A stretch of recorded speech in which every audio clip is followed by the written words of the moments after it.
Hey guys, it's LSuperSonicQ here. Welcome to the LSSQCast for Saturday, April 29th, 2017. We record live every Saturday night at 7 p.m. EST right here on my channel. So, what's up guys? How are you doing tonight? We got quite the bevy of topics for discussion, from collectibles to video games to lost media, the usual stuff more or less, but it's going to be really cool because once again, returning for the second week in a row? Yeah, I think they were here last week. We got Mario 64646464 and PatMac. So guys, how are you doing tonight? Pretty good. I just got back from making a video. It's pretty good. You should go watch it on the Well, there you have it. Toy Biz Luigi.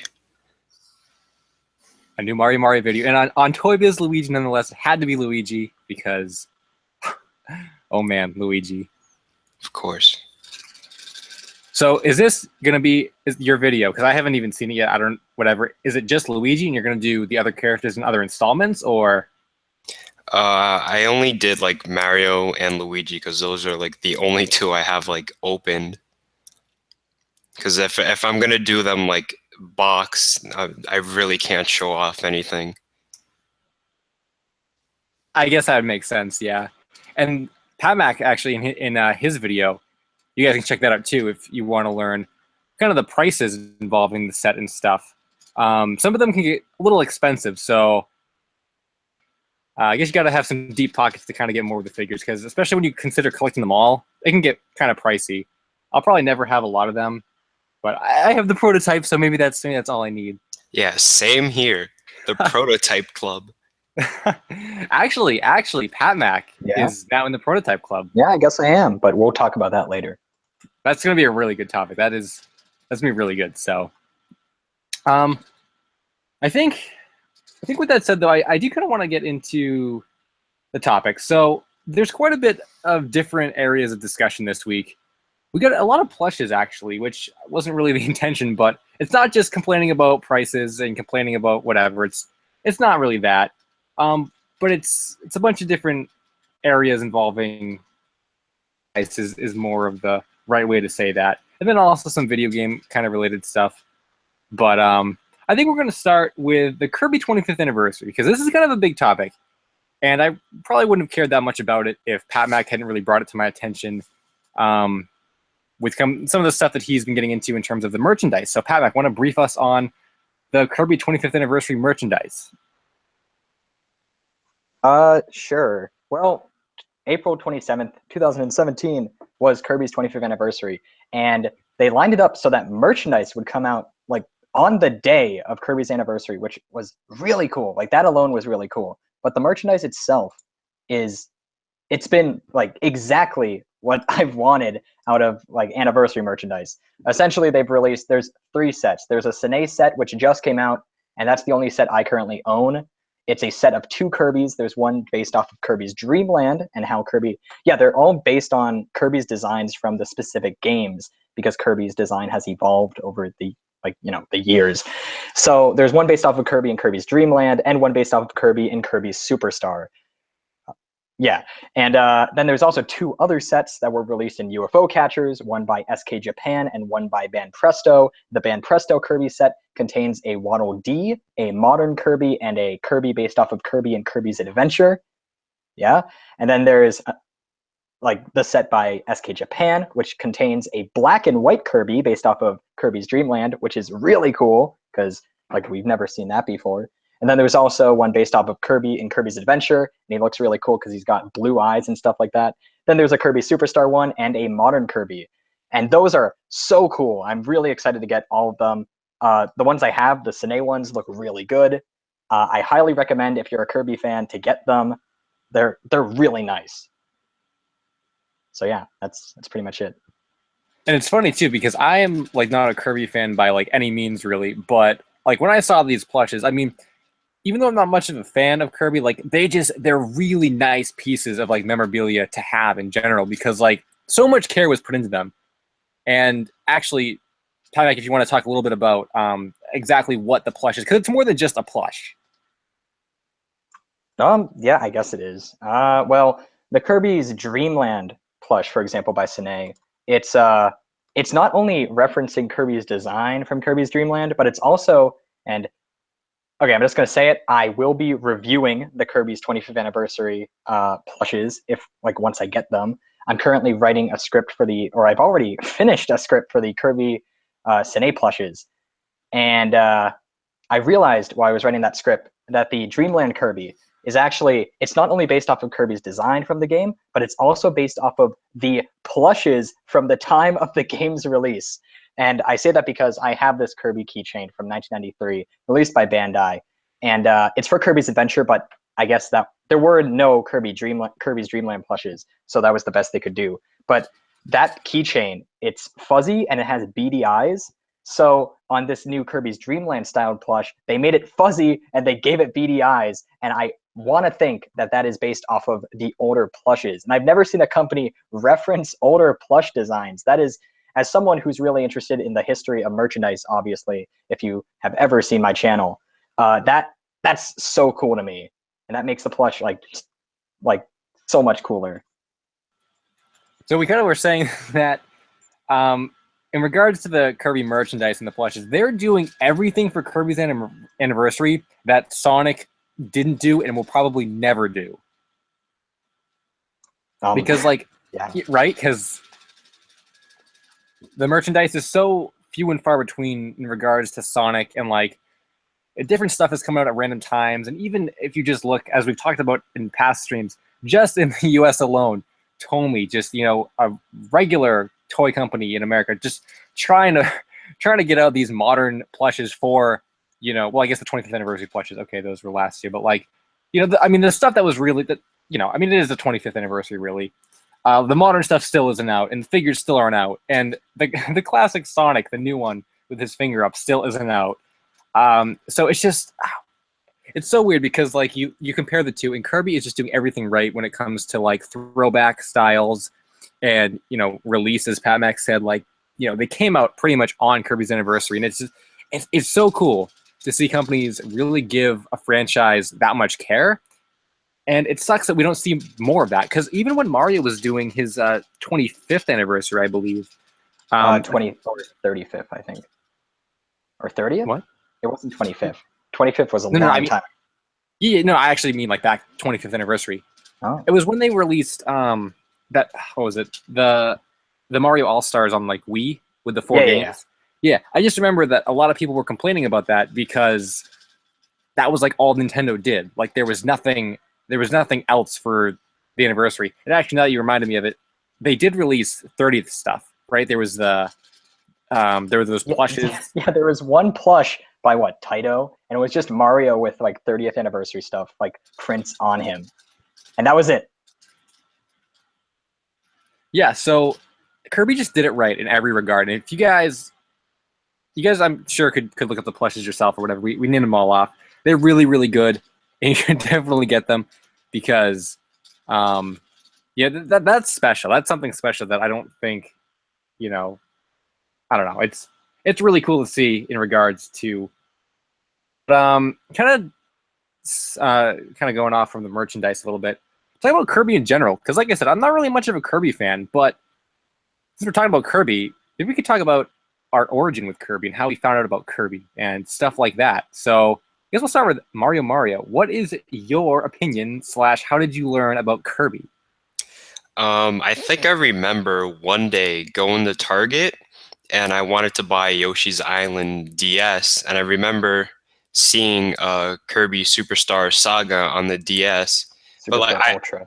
Well, yeah, basically the same game. But yeah, I saw it, but I didn't buy it. And then I think a couple of months later, someone told me about it or whatever, or I saw videos. I was like, wow, this is actually a pretty cool game. So yeah, I bought it, and then I played it, and then I liked it, and that's how I found out about Kirby.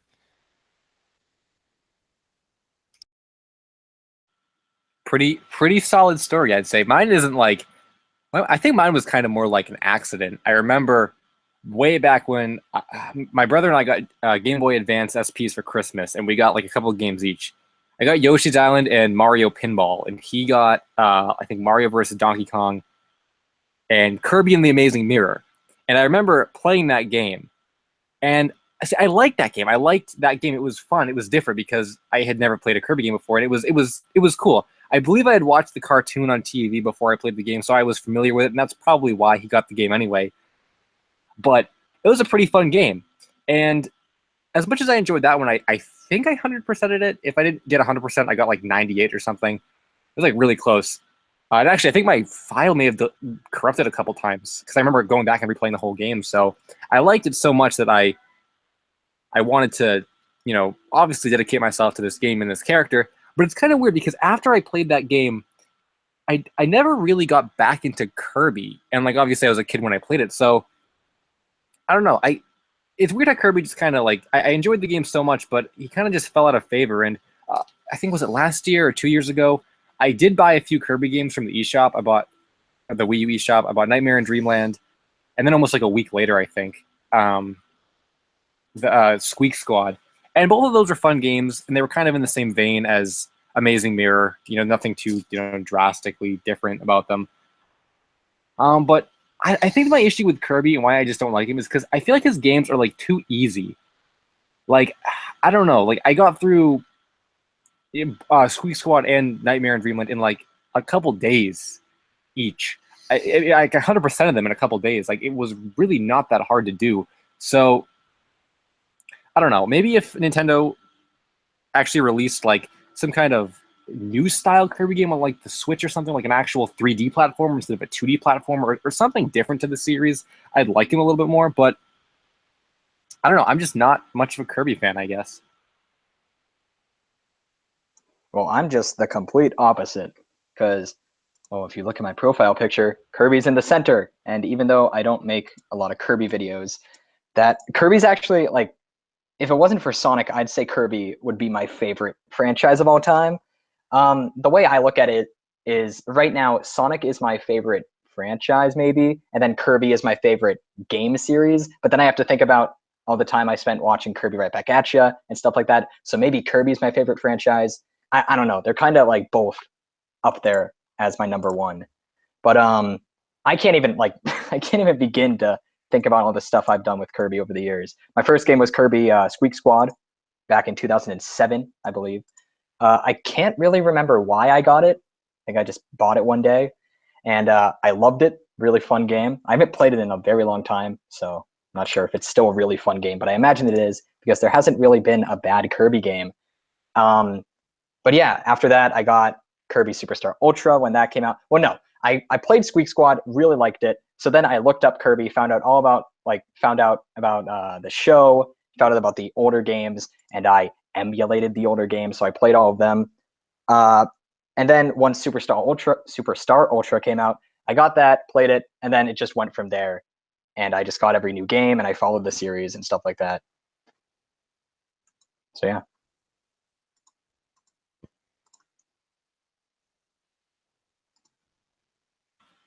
Yeah, Kirby. I was gonna say something about Kirby. I did play. I forgot to mention. I did play Air Ride, and that was kind of fun for what it was. I borrowed it from one of my friends. It was a fun little novelty game though. And it still had that Kirby kind of like feel to it, but it wasn't a Kirby game. So for that reason, I liked it actually. It was pretty good. But yeah, I don't know. I guess I'm just not a real Kirby fan for the most part. I haven't played a lot of the games though. Like, what would you say is like the hardest Kirby game? I don't. Well, the thing with Kirby games is usually to just beat them, it's pretty easy, but then to 100% them is a bit more of a challenge. Like, I know Kirby 64 is pretty hard to 100%, and Dreamland 3 I think is also pretty tough. I don't know. Just play. Well, get Kirby Dream Collection for the Wii, and that has like the first 5 main series Kirby games. So get that, and you should be set if you want to get into Kirby. If you can find it, I hear that game is like maybe kind of rare now, but I have it, and it's pretty good. It's a great collection. Suggest it. Recommend it. Maybe I'll check that out.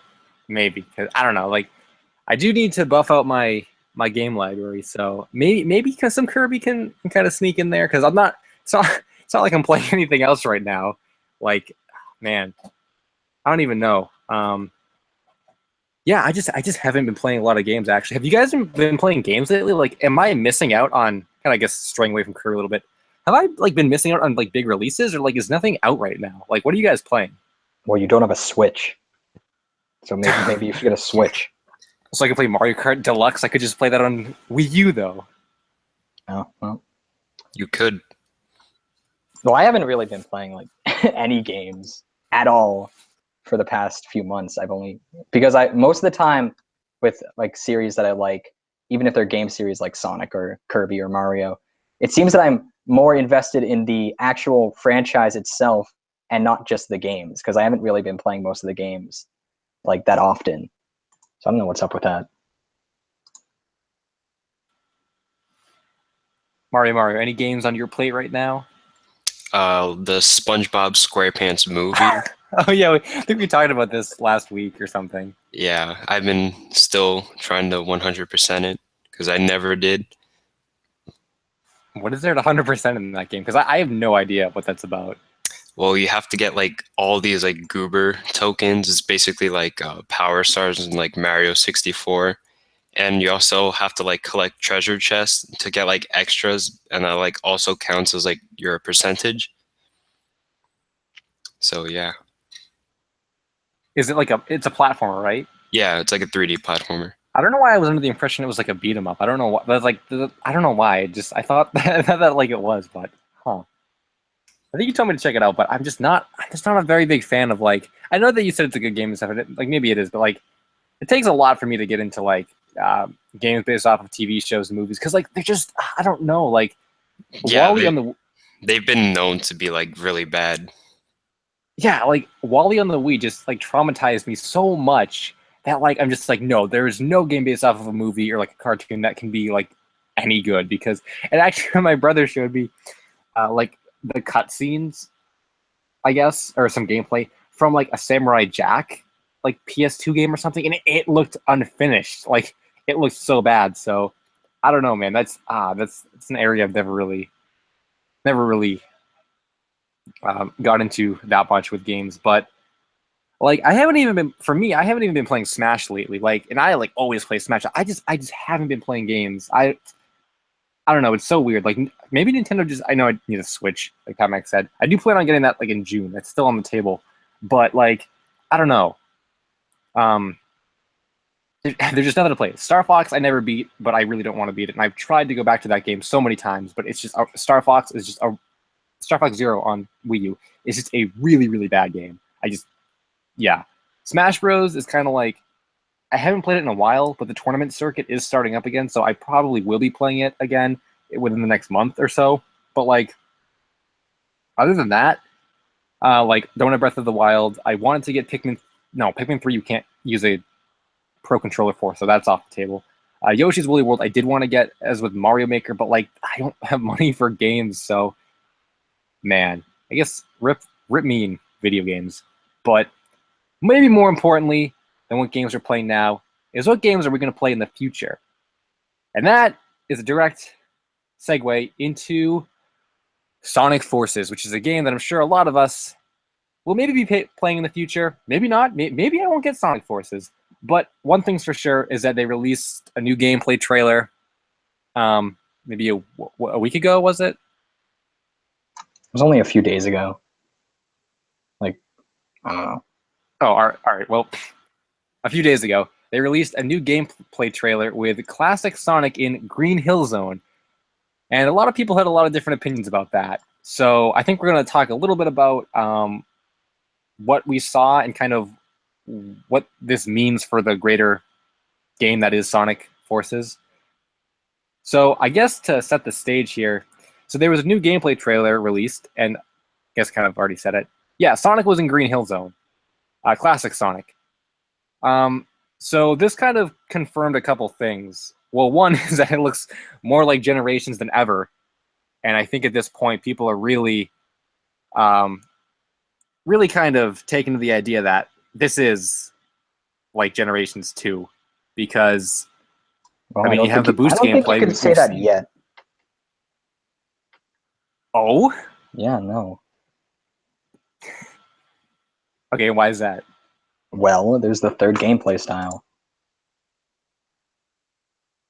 That's all I got. Okay, you kind of, you kind of got me there. I'm still in the camp of like the third gameplay style being like a really okay. It's not going to be like Dr. Robotnik's Mean Bean Machine or something like really dumb like that. But like, I'm still not accepting that it's going to be like a really quality kind of like I feel like it's going to be like a tacked on extra like a first person shooter like play style. Like I'm not convinced it's going to be a very important part of the game. It's going to be Shadow. Shadow with guns. That would actually be. I'm not sure if I'd be okay with it though. No. Well, no, because I don't really have that big of a problem with Shadow the Hedgehog. But yeah, I guess it'd be really bad if it was in with the rest of Sonic Forces because the general consensus is that people don't like Shadow the Hedgehog. But I don't know. I still don't think it's going to be that good of a game. I think the gameplay. Wow. See, okay, this is the thing, and we talked about this. Okay, that I think if they didn't kind of release it as little short, like minute-long trailers here and there, and stuff like that, that we really don't have a concept of story. We really don't know the characters. We don't know what's going on in the game. All we're seeing is kind of like gameplay that we've had for the past 10 years, which I think I've pointed out before. And like, that's it. Maybe if we had some kind of idea of a story or an objective or the new character, like, I think I said this to you, PatMac, like directly. All they had to do was show like the eyes of the new character and like the Bubsy meme wouldn't have even happened. But because they didn't, oh, it's meme time, haha, Sonic sucks. So like, I just think their marketing has been really bad. And you pointed this out too, PatMac, when you said Mario Odyssey, instant hype. Watching that one trailer, that's enough to hold you over until it comes out. That's great. That's gonna be a great game. And then Sonic, it's like, yeah, we've gotten like 3 or 4 little trailers or whatever, but like it hasn't really amassed to anything.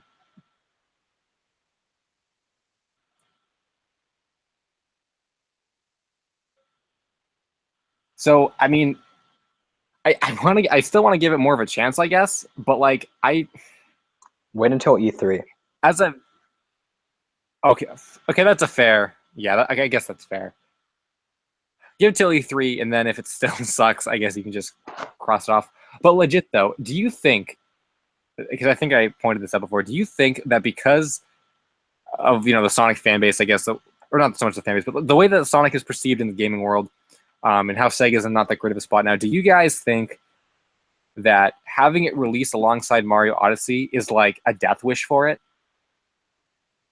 Probably not. It can probably stand on its own. Yeah. Because see, what I'm thinking is that like holiday season comes around, okay? You have Mario Odyssey and Sonic Forces. What game are more people going to want to go play? Like Mario or Sonic? And it's probably going to be Mario, especially considering all of the controversies surrounding the game, surrounding Forces and stuff. So I don't know. I've always felt like it was doomed from the start. Well, I mean, Sonic could release a 10 out of 10 game and people would still go to Mario first, so. I don't know. That's a fair point, I guess. It all depends who has the money.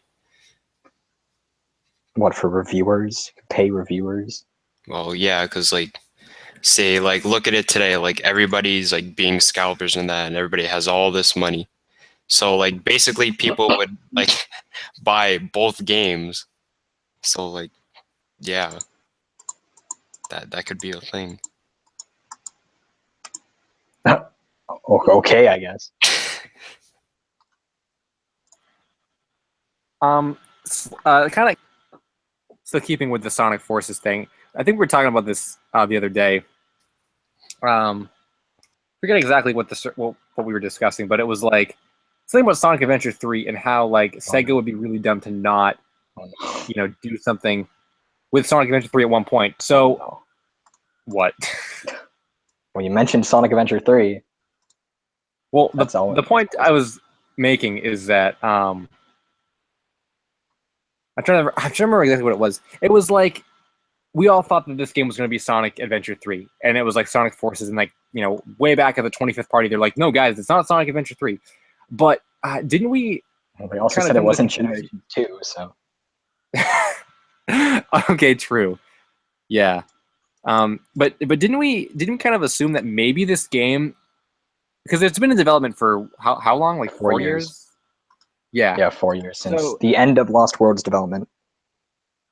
So maybe what we were thinking is that they started this game, right when Lost World ended, and they didn't really know what like the current stance on like certain things were. Like they didn't know that Mania was going to be a thing, maybe, and they didn't know that like the Switch was going to be, or maybe they. I guess what I'm getting at is like maybe had they known that circumstances were going to be different in 2017, they would have reconsidered releasing like a Generations kind of hybrid game, and they maybe would have gone to SA3. So I guess what I'm saying is Sonic Adventure 3 hope might not be dead, because maybe if they just knew better back then, they would have kind of planned for this now, and they'd be like, okay, Sonic Adventure 3 is the game that needs to come out, on Switch with Mario Odyssey. Like that has to happen. I hope. Wait, so by Sonic Adventure 3, you don't mean a game literally called Sonic Adventure 3, right? Like that's not like what it has to be. You just mean a game that's like the adventure games, right? Okay, yeah, I guess so. Yeah. Yeah, because I don't think a game called Sonic Adventure 3 will ever happen, but a game in the style of the adventure games, probably it could. I still think SA3 though has, I don't know, why do you say that SA3 never, the name will never happen? Well, it's just been so long. Well, back when Heroes came out, I don't know who said it, but someone the higher ups of Sonic Team said we didn't call it Sonic Adventure 3 because we didn't. Well, I guess it was different because Sonic Heroes was the first game on systems other than Sega, especially like it's not going to be on the Dreamcast. So if they called it Sonic Adventure 3, that would alienate people who didn't play Sonic Adventure 2 and Sonic Adventure 1, which I guess eventually didn't even matter because SA2 Battle and Sonic Adventure DX came out anyway, so it didn't really matter. But if they called it Sonic Adventure 3, it would alienate people. And now that it's been like almost 16 years since Sonic Adventure 2 came out, I guess now with the internet, it's much different because everyone knows about Sonic Adventure 2 and Sonic Adventure 1. But I don't know, calling it Sonic Adventure 3 would be a pretty risky move in like every way. That makes sense, but at the same time, and I've kind of heard this theory be thrown around, isn't Sega kind of only catering to Sega fans at this point? Like, are they really bring in like new fans like Nintendo is, I don't know. Maybe. I imagine their mission is to bring in new fans always, so I don't know.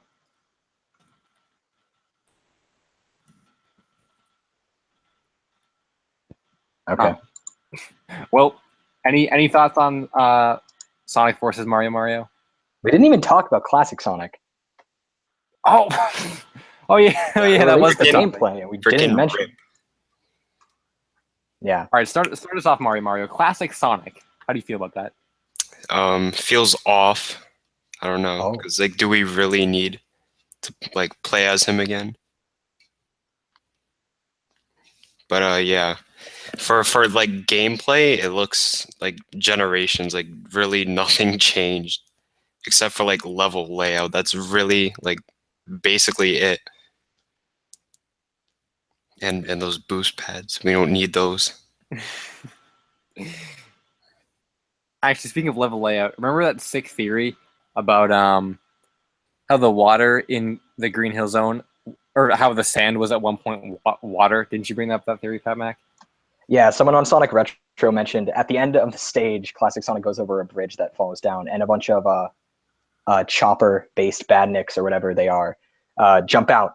But since the water is now sand, yeah, they're robots, but fish jumping out of sand, it's a bit odd. So people speculated that maybe it was water at the start, but then they changed it to sand. But there's probably going to be something relating to the story why sand is there. So that's probably not the case. and they just were like, yeah, sandfish, that's fine.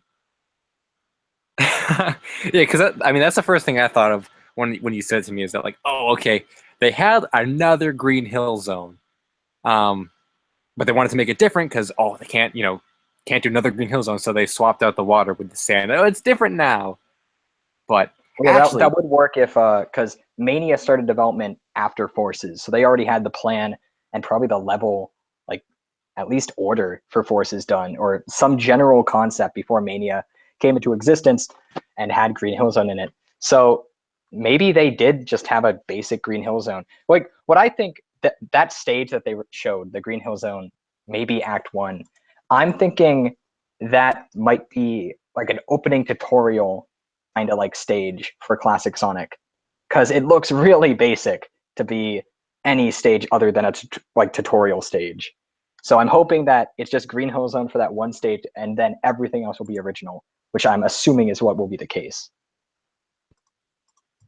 that's a good point. I never thought about that just being like a test level. Yeah. Yeah, it could just be the like introduction of Classic Sonic into the story.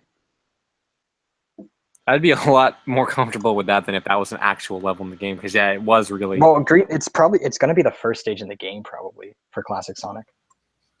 Yeah, because there are like red rings shown in the trailer. Well, yeah, it is a level for Classic Sonic, but nice phone. But yeah. I think one last thing about Sonic Forces, because Classic Sonic. I think we all kind of hit upon the point that it's generations with Classic Sonic.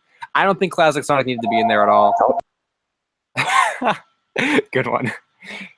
Oh, I forgot to run GarageBand. If I was running it, man, we could have had a good phone highlight. But anyway, yeah. So as I said before, I don't think Classic Sonic needed to be in the game because that just is more of a generations kind of thing. But if there's one last point to make, I think there's another PatMac theory, and it's something about the general lack of creativity among Sega now. So like I think. Well, that's just what everyone's saying. Like that wasn't something that I thought up. Oh well, like, no. I was gonna say Sega isn't that original right now. Well, yeah, but specifically what I was thinking of is when you said back in the early 2000s, Sega was kind of in the same position they are now. Yeah. Yeah, you know what I'm going at? Yeah, but I'm gonna beat right back. All right. Well, PatMac takes his phone call probably. Yeah, yeah. So the thing that PatMac was saying is that back in the early 2000s, Sega was kind of in the same spot they are now. They were kind of dying. They were looking for ways to save the company.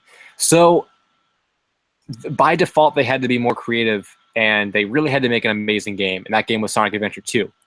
Fast forward to 2017, they're in the same spot they are now, except they can bank on nostalgia. And that's why we see Green Hill Zone so much, is because they don't have to try as hard. That's why we didn't see SA3 or anything that was a new kind of style of game, because they can just bank on nostalgia, use old assets, and like people will buy it because, Green Hill Zone. So I just thought that was an interesting idea of different time frames among Sega when they were forced to be creative, so they came up with something new. Whereas now they're forced to be, they're in the same spot they are as they were back then, where they need to come up with something, but they can just use nostalgia instead of really thinking outside the box and making something new.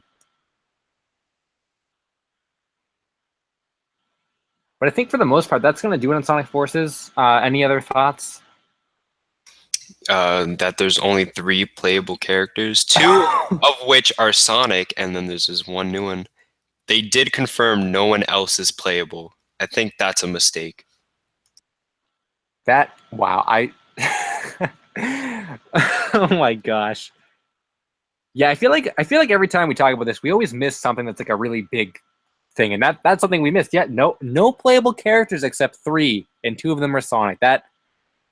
I would have even taken skins, like a Knuckles skin or something, and like, see, this is another thing too, is you think about Sonic Adventure and Sonic Adventure 2. Okay, maybe not Sonic Adventure 2, because people would say, well, it's really just 3 styles of gameplay, and you have clones of that gameplay to get 6 characters. But with Sonic Adventure 1, you had 6 different kinds of gameplay, and now we can't even get different playable characters. Like that blows my mind. I can't believe that. I know, it's a shame. We'll never get to play as Knuckles again. I mean, think about that, right? Like Knuckles is a main Sonic character, and like, I mean, he's one of the big three: Sonic, Knuckles, Tails, and you're not going to be able to play as Knuckles. Sonic Mania has better character diversity than Forces, and that says something, right? Yeah. Because, like, Sonic Mania is basically just, like, Sonic 3 and Knuckles. That's, like, really it. Because the three, like, playable characters... Even, like, Sonic Lost World, like, Knuckles, Tails, and Amy were in it, and they served no purpose. They were just there. Like, what... yeah. Yeah, I remember that, yeah. Like, is, like, Forces gonna be like Sonic Lost World? They're just gonna be there for, like, no purpose at all? Or are they gonna be are they gonna be captured by Eggman and Sonic has to save them? Is that gonna be like a story element? Well, remember when it said join the resistance? There's a resistance, so unless the resistance is Sonic, Classic Sonic, and New Guy, I want to say, like, the other characters have to be involved in some way. How were they involved in Generations? Well, you rescued them because they were captured by the Time Eater, and then they were NPCs in the hub world. And there were missions that you could play and interact with them, and that was pretty much it. Wow. Like, there was one, for example, there was a mission in Chemical Plant where you were Classic Sonic, and you could summon Classic Tails to fly over, like, spikes and stuff like that. Wow. It was cool. I liked it, but there was no reason why you couldn't just play as Classic Tails.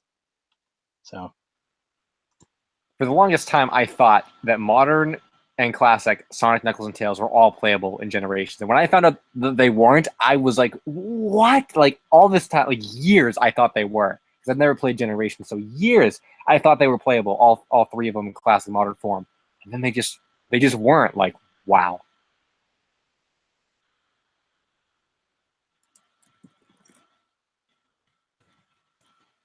Well, I think we're going to move on from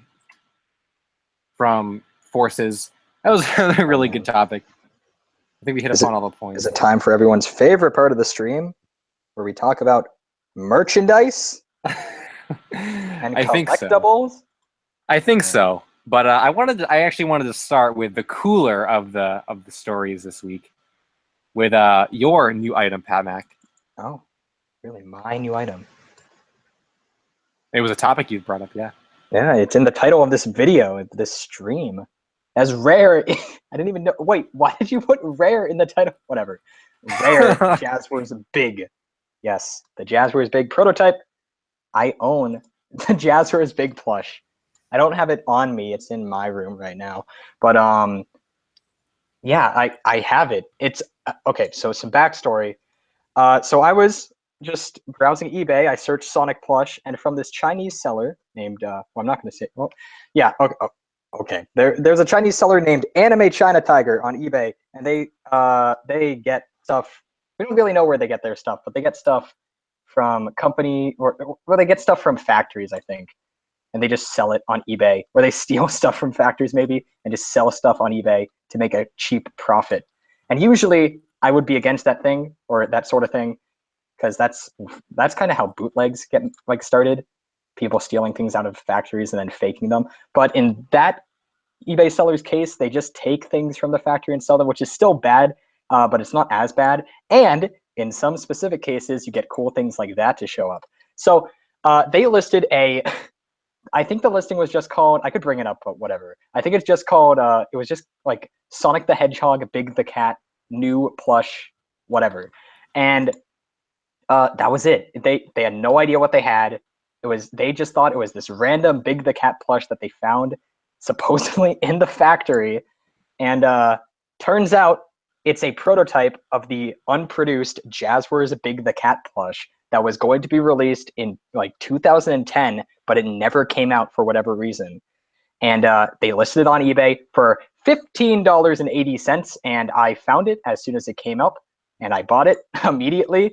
Because I looked at it and I was like, oh my gosh, that's him! Because we knew that there was a Jazwares Big plush since, I don't know, I guess 2010, because there was this one video, we only know about them, them, which I'll get into later, from one video, and it's released, I forget the uploader's name, but they're this website that used to post a lot of Toy Fair images, and they used to run a site, I can't remember their name, but it started with something. But they posted a video of Jazwares Sonic at Toy Fair 2010, and it was like basic stuff that came out. But there were I guess there was 3 items, but there were 2 very special items in the video that you could barely see, but you could make out what they were.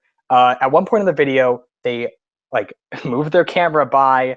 You can see like the legs of a Big the Cat plush, and then as they keep on moving, you can see the legs of a modern Knuckles plush. Both of those went unproduced by Jazwares. We don't know where the Knuckles is, but now we know where the Big is. And I have no idea why they didn't come out, but they didn't. For whatever reason, I really have no idea. With Big, I have some suspicions, but I don't know why. Like why Jazwares never released a Knuckles plush. Well, they released classic Knuckles, but they never released a main modern Knuckles plush. That's crazy. What the heck? Like I get Big not coming out because Big, and that was before the Big meme era. But like, come on. But anyway. I don't know if the Big that I have, I posted pictures onto my Twitter if you want to check it out. But I don't know if the Big I have is the one from the Toy Fair, because the thing with the seller anime China Tiger is they seem to get their things from factories, like I said, but they get a lot of their stuff from Tomy, the company that currently makes Sonic stuff. And we know this because they've actually listed some Tomy, they seem to be factory tests of Tomy Sonic stuff. They've posted the new Classic Sonic and Classic Tails and the 12-inch Classic Tails in the past before they were announced. And the 8-inch, I think they're all factory tests. And you can tell this because they had little differences compared to the final plushes. For example, the Classic Sonic has a dark blue color, while the final plush has a light blue color. So they listed that. It was like $9. I think it's still up on eBay. So if you want to get a factory test Tomy Sonic, there you go. But they get stuff from Tomy, and what would that have to do with the Jazwares Big? But actually, Tomy imported Jazwares stuff to the UK, and because of that, I guess the factory had some Jazwares Tomy leftovers, and they just so happened to have an unproduced prototype of Jazwares Big, produced, I guess, by whoever produces the Tomy stuff, like the Jazwares stuff listed or sold under Tomy, because on the touch tag of the Big prototype that I have, it does have the Tomy logo. It's the Tomy tag that's used on the European releases of the Jazwares plushes. So what luck that they, first off, it's a miracle that the thing still exists, because usually prototypes get destroyed. So I have no idea how that Big survived from 2010 to 2017. Like I have no idea how that happened, but somehow they found it. I have my theories of how they found it, but yeah, they found it somehow, and then they listed it on eBay. And now I have a Jazwares Big the Cat prototype. I'm not sure if it's the only one in existence, but there's only a few of them out there at max, or at the most. So there you go.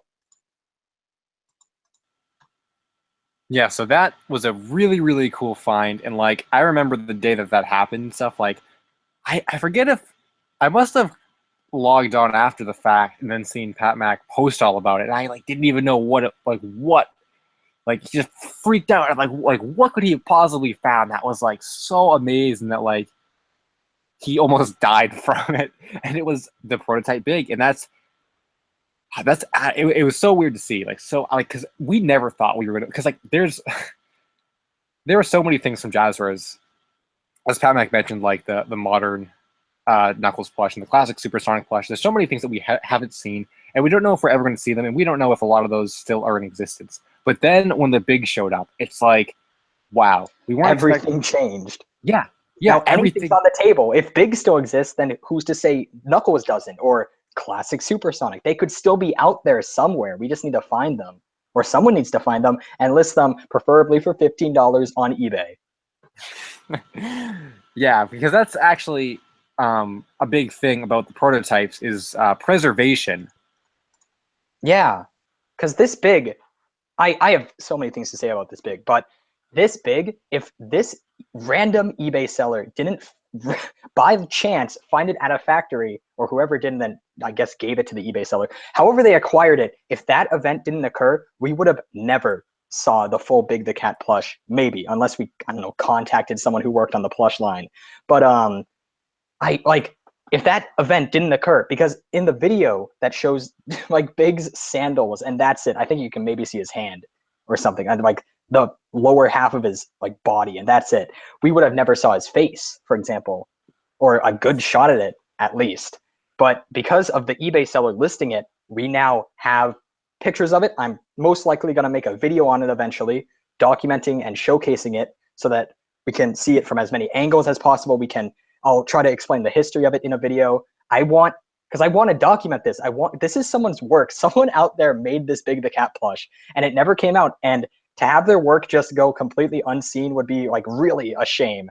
And well, it's never going to be released because Jazwares Sonic is long done, but at least we have the prototype to show for it. And hopefully the same thing will happen for the rest of the stuff that never came out, like Modern Knuckles and Classic Supersonic. And there was also an Eggman, a modern Eggman plush that they designed, and it also never came out. But we do have a full picture of that one, but it still never came out. They also showed off a 12-inch Sonic too at the fair. You could barely see it though, but A it's 12-inch visible. Sonic? Yeah, like modern Sonic. Yeah, but that came out. Yeah, but it's like very early looking. Oh, I don't think I've seen that. Wait, the 2010 one? Yeah. Whoa. Oh, I need to check that out. I'm going to check that out right now. Is it just in the video with Big? No, it's like when he's showing off like tails and like the plane, the 3-inch. Oh yeah. Like you have to play the video like very slowly to see it. Okay.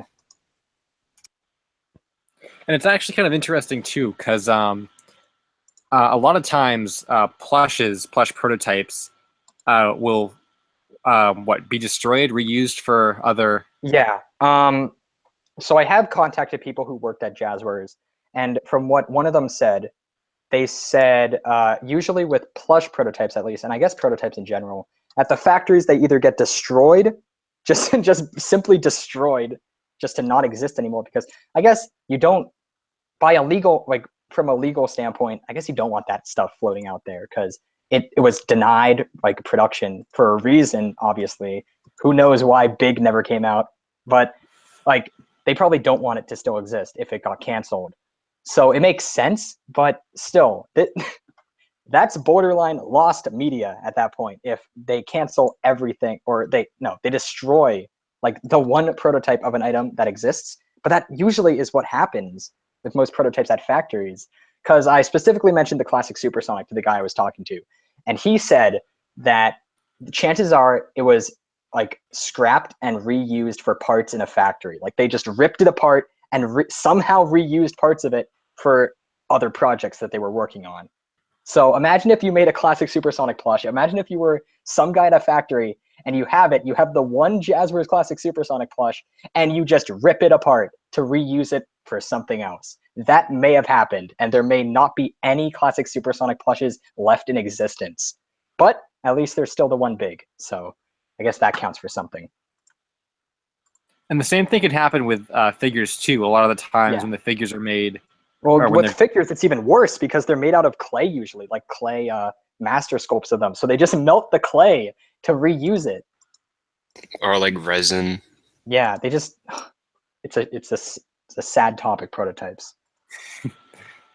Yeah, actually, if you guys want to learn more about prototypes and stuff, I actually have that video, The Mystery of Prototypes, Plushes, and Action Figures, and it kind of covers all that kinds of stuff and the mystery about where some of them are. So I think all three of us at this point, we're in the prototype club because we all have prototypes. So that's really cool. And and it is definitely like it is a preservation kind of standpoint thing. I think Mario more so than any of us. I think he has more prototypes and stuff than either of us. So yeah, but you don't have Jazwares Big. Ooh. Oh, but I have Jazwares Silver tagged. Oh yeah.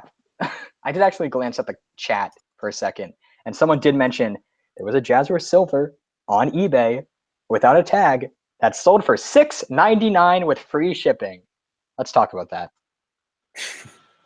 But before we do, when we were talking about prototypes and like Jazwares big and like plushes, you guys remember the Jazwares silver that we like thought was like a bootleg? Oh no.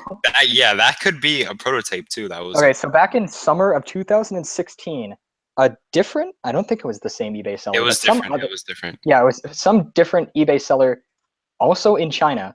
So a Chinese eBay seller. They, I don't know what they. I guess they also just found it. It was a Jazwares silver that they just found in a factory, and they listed it for $20. It was like $19 and however many cents. But it looked pretty different compared to the final plush. It was kind of the same pattern, but the colors looked a bit off and stuff like that. So we assumed it was a bootleg, because that's just like that's what your mind first jumps to when you see, oh, something that you don't know about in China. Oh, it has to be a bootleg, but sometimes it's not. And now we're thinking that silver. We still have pictures saved because I infamously I posted it to Twitter, but so we still have pictures of it saved. I can find them if need be, but what we're thinking now is that was a prototype, and we saw both of them. Okay, all of us, we saw it while it was up, so we could have gotten it, but we didn't. So who knows where that is now? Who knows? Yeah, it should be with Mario, but it's not. Yeah. Rip. And then, we didn't even mention another Jazwares prototype plush, the Sonic and the Black Knight plush. Oh yeah. Sonic with Wow. Caliburn. But that's a huge topic. I don't know if we want to get into that. We have time. All right. So should I explain it or should Mario? You can Mario explain it. You know All more right. about it, I think. Yeah. So Yeah. So around the time when Silver and Tails were coming out, so in 2010, Jazwares, I guess we're gonna make another plush. I assumed for that wave. It may have been for a canceled third wave. Maybe. Well, wave 3 was probably gonna be Eggman, Knuckles, and Big, and maybe Black Knight Sonic. Oh no. Black Knight Sonic. Okay, so it's picture the Sonic plush that Jazwares did release, but then he has the gauntlet on his hand and he's holding Caliburn. That is what the Jazwares Black Knight Sonic plush is, and there's a few of them in existence. We know a few of them confirmed to exist. Possibly, I think 3 is what we know right now. There's a speculation on whether or not it actually is a prototype. Maybe it's a promotional plush. But if it came out in 2010, possibly even later, then why would it be a promotional plush if Black Knight came out in 2009? It doesn't really add up. And the plush line started in 2009, so it's not like, I don't know. There's conflicting things about it. But we know of one that's just Sonic, and he looks kind of weird, and he doesn't have the gauntlet, and he's just holding Caliburn. And then there's another one that fellow Sonic collector Orange Hedgehog 2012 had. She doesn't have it anymore, but it was a more finalized version that looked like the Sonic that was released with the gauntlet and Caliburn. And she sold it off. I don't know how much she sold it for or who she sold it to, but it's somewhere out there still. And she also said, I was talking to her about it because, I want to find out as much as I can about it. She said that she heard of another collector who had another one.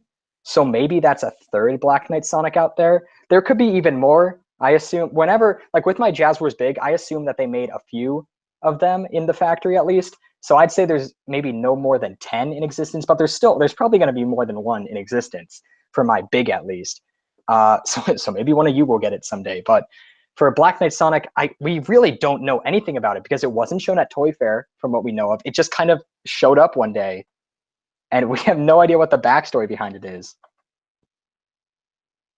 Did you talk about the listing on that site? No, I didn't. I was thinking about that. But yeah, there's this one site. Well, actually, there were 2 sites that we know of. One, the listing is down, and then there's another site that had listings for the Black Knight Sonic plush. And I think they were both international websites. And they both had the listing for the Black Knight Sonic plush. It was at least for pre-order. I don't know if they ever had any in stock. I want to hope they didn't, so that we didn't miss out on that. But they were both international websites. I think one was maybe a site in Spain, maybe. I can't remember. But yeah, we found that, and it said out of stock. So I guess maybe they had it in stock one time. But the thing with Jazwares, Jazwares has a precedence for that because of the 12-inch Shadow plush that was only released in Australia on one website. They had the 12-inch Shadow in stock. So maybe the same thing happened with the Black Knight Sonic, and this 1 or 2 random websites just had it in stock. and there's only so many of them out there that it's so rare that no one has even seen a tagged one or one with, I don't even know. Like that's it's hard to like wrap your head around that, like how that would even happen. But there you go. That's the general information about the Jazwares Black Knight Sonic plush.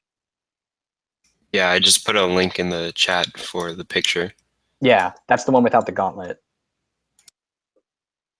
I don't know if it also looks like he has like, I don't know, string coming out of his head. I don't know if that's something to hold him up or something. Yeah, it looks like.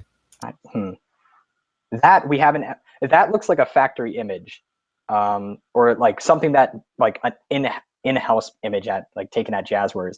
But the other one, the more finalized one, like Orange Hedgehog had it. So that one is out in the public. We don't know if that one, like the other one without the gauntlet is, but the other one for sure is the one with the gauntlet. It's confusing stuff, this Black Knight Sonic prototype. But it is pretty interesting to say the least, as with most prototypes and stuff. And I'm not sure if I kind of pointed this out earlier, but it kind of goes for any prototypes at all. Like there could be, you know, canceled toy site stuff that's still out there, canceled BDNA stuff that is still out there, you know, more Jazwares stuff. There was like the Toy Biz Mario Kart stuff. Wait. For the record, I want to say this. The guy who I talked to, who worked at Jazwares, he was the main lead of the figure line. I'm not going to say his name, but you can probably easily find it, but whatever. So I contacted him, and I asked him, so 3-inch Rouge, what happened with that? And he responded saying that Rouge, they were planning Rouge, but she never got into the prototype phase. They only got concept art at the, well, no, I don't think they even drew concept art for the figure itself. They just got like artwork from Sega to help make it, but they never actually went forward with making a prototype of it. So there's no prototype of the 3-inch Rouge figure. She doesn't exist at all, from what we know. Didn't you say that happened a lot with Jazwares, where they didn't really make prototypes of like yeah, the figures and I stuff? guess Jazwares wanted to save as much money as possible, so they didn't just think, oh, let's try to make this figure. They only made figures that they knew they were going to be able to successfully manufacture. So that's probably why Rouge didn't happen, because they weren't even willing to take the risk with her. Kind of like Rheosaurus, but Rheosaurus died. Yeah. Well, that's sad. Well, with Rheosaurus, we know that they never made prototypes of Shadow, Rouge, Eggman, Supersonic, or Sonic with soap shoes. Oh, yeah. Is that like a little known fact? Because I didn't know that until we started. Rheosaurus may or may not have, I think Supersonic may not have actually existed, and that was just a rumor. Because from what we found, actually no, Supersonic had to have existed, because I've also contacted someone who works at Rheosaurus, or who worked at Rheosaurus, and they said, yeah, Supersonic. But on old like archives of the Rheosaurus forums, because that used to be a thing, people mentioned, and quote, Sonic with sliders. And are sliders like a type of soap shoes? I don't know, but I can only assume that the soap shoes were the sliders. So because it was for Sonic Adventure 2, they were going to make Shadow and Rouge, or Terios and Nails, as they were known back then.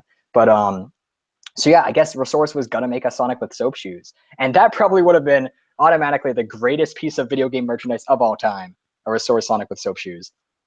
So too bad it never came out. Or like, imagine if they made an 11-inch version like they did with the normal Sonic. Like, dang. Oh, that would have been so cool. Oh, they could have done an 11-inch Rheosaurus Shadow. Oh well, too bad Rheosaurus died. Or Knuckles. Because no one bought their toys. Yeah, or Knuckles. I don't even know if that actually happened, because people always said, oh, there was going to be an 11-inch Knuckles, but I couldn't find anything like official that mentioned it. Maybe I just haven't looked hard enough yet. Isn't it actually also a little known fact that or actually, I don't know if you want to, maybe we'll save that for your remake video. I guess I won't say it. So anyway, I guess with that said, does that do it for the prototype discussion? People in the chat are talking about other prototypes, but yeah, I think we've touched on a lot of them. Well, I guess this wouldn't be the LSSQ cast if we did not segue from the bright side of eBay into the dark side. No. But I wanna preface this and say that this isn't gonna. It's not gonna be a huge like rant, like like the typical kind of thing. It kind of has a point, and I think the point that we're making, PatMac, actually, we were talking before the stream, PatMac, the point that we were making, that we're trying to make here is really concise, and it's really kind of important, and it puts a very solid, I guess, viewpoint on like why we talk about this so much and why it bothers us. So, okay, he wants to do the honors of starting this because I don't want to do it. I think Mario should. How about you take a crack at it, Mario? All right. So where do I begin? I guess we could start with the $610 Kelly Toy Luigi that sold, I think, a week ago or something. And we still don't have confirmation if that ever sold or not. So yeah, that's like still in the air. But recently today, another Kelly Toy Luigi tagged got posted for $390. Yeah. That's Dude, it. Let's go. Kelly Toy Luigi is officially dead, guys. It's the next Mario Party 5 Luigi. I thought it was always in that rank. Maybe not price-wise, but it was always like up. Oh, wait a second. Never mind. The one that because Mario linked it in a Skype chat that we have. And he was like, "Oh, check out this Luigi," and it was $300. Mario, go search Mario plush on eBay real quick, and scroll down a bit. Oh no! Wait, no, did I see? It's actually good. Oh, is it? Yeah. Oh. The one that was once $300 just now Mario plush. Yeah, and you'll find it. Oh, wait a second. Okay, well, yeah, this is the one. This is definitely the one. But the one that was once $300 a few minutes ago is now $85. Is it actually? It is. Wow. Yeah, they changed it. Huh. Maybe they knew LSuperSonicQ was going to scream at them for their overpriced Mario toy. They quickly changed the price. This is actually kind of what we were talking about, though. It's really, really strange, I guess, and coincidental that they just happened to lower the price from over 300 while we were doing this stream. But PatMac really said this well, and I've talked about this multiple times with my streams and stuff. So like Mario said, there was a Kelly Toy Luigi that sold for $610. We don't really know why it sold for that much money, because it doesn't. I mean, Kelly Toy Luigi has always been on like the higher end of Kelly Toy plushes. Like he's always been, I'd say, like the more desired ones, but he's never been, like Mario Party. Yeah, exactly. Yeah, he's never been demanded. He's never really reached absurd amounts of prices before, and there's really no reason to demand him, because I guess you could maybe, in some kind of weird, twisted way, argue that Mario Party 5 Luigi is Japanese, and he's like rare, and like I mean, like you guys know the story with Mario Party 5 Luigi, so you could argue that more so than Kelly Toy Luigi. But the thing that we have an issue with is not so much because Mario and myself have Kelly Toy Luigis, so we don't even whatever. The thing that PatMac said that was really the whole point in this is that we don't like seeing. Actually, you said it best. You should say it, because I'm gonna mess it up. If I can remember it correctly, it was something like I don't want to say because I don't know if I don't like seeing it, but the reputation of these items, of these, I don't want to say like works of art, because Kelly Toy Luigi, you gotta like really argue about that being a work of art. But the reputation of it is being tarnished, maybe, or maybe it's being improved because now it's seen as a higher tier item or whatever. But still, people won't be able to enjoy it. They won't, like normal average people are probably not going to pay $100 for Kelly Toy Luigi. Maybe they will. I don't know. I personally wouldn't. But I don't know. Less people are going to be able to get it now, which makes sense. That happened with. I mean, we can't get old UFO plushes. So hey, maybe the same. I was thinking about that. Yeah. Maybe the same thing that's happening with like Mario Party 5 Luigi and Kelly Toy Luigi is the same thing that happened with the UFO plushes. Because think about it. What if you were in the year 2003 or whatever, and you saw, what the heck? Sonic the Fighter's Supersonic is going for $500? That's so insane. It's just an arcade plush. And that's like the same exact thing we're doing. So maybe we're just, this is just the new generation of that. Maybe. That's just an interesting point that I wanted to bring up. Huh. Because now I'm thinking about that. See, I guess, yeah, you could be like, oh, but Sonic the Fighter Supersonic is such a, like, better... well, that gets into opinion. But, like... I think that the thing with me and why I would consider that different is that, man, where was I going with this? Something that has to do with... I'm trying to think about what like I the would... historical impact of the item or something? No. Oh, I think the thing is that I don't think... Now, I wasn't really collecting back then, so I can't say this for certain, but based on what I've seen from old archive stuff from UFOcatcher.net and, all this other kinds of stuff, back then, the general abuse of eBay and reselling wasn't as big as it is now. I think that's the difference in this, because so much of eBay, like so much of it, is reselling and purposely jacking up the prices. Yeah, like and when all they kinds of... like that insane time that one guy found that big plush lying around and they just made it $15. Like, what the heck? It was free. The person just found it and they listed it for $15. What was up with that? Yeah, I wonder what was up with that. But I think prototypes aside, back when I look at old UFO catcher listings and stuff, on the websites that existed back in the early 2000s, and just in general, video game collecting was a lot more niche. And again, I don't want to make judgments because I wasn't really there, but I'm assuming that everyone kind of knew each other in each community. The UFOcatcher.net was not just the for sale website; it was a community. I assume everyone on there, because UFO catchers couldn't have been that big in the U.S. in like the early 2000s. Everyone on there probably knew each other, and it was a lot. It was a lot more together. Whereas nowadays, like I said, and you just go search eBay for a week and see all the kinds of reselling abuse you can find on eBay. It's just so much more blatant now and so much more apparent that it seems like the value of these things is being forced. And I'm not saying that scalping didn't happen back in the day, because I'm sure to some extent it did, but it definitely, from what I've seen, was not abused to the extent that it is.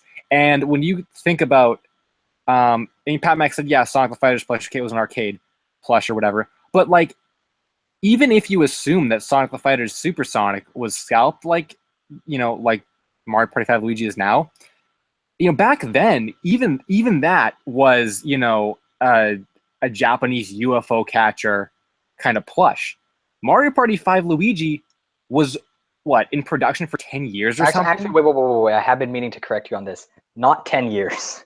It was, from what I know, 2004 was when they first came out. So a year after Mario Party 5 came out. 2004 was when they first started production. Then all the way until 2007 at least, maybe 2008, and that was it. So, but still, that's, 4 years of production? That's a good amount for a single plush line. Yeah, and they weren't continue. They weren't UFO catchers. They weren't, I mean...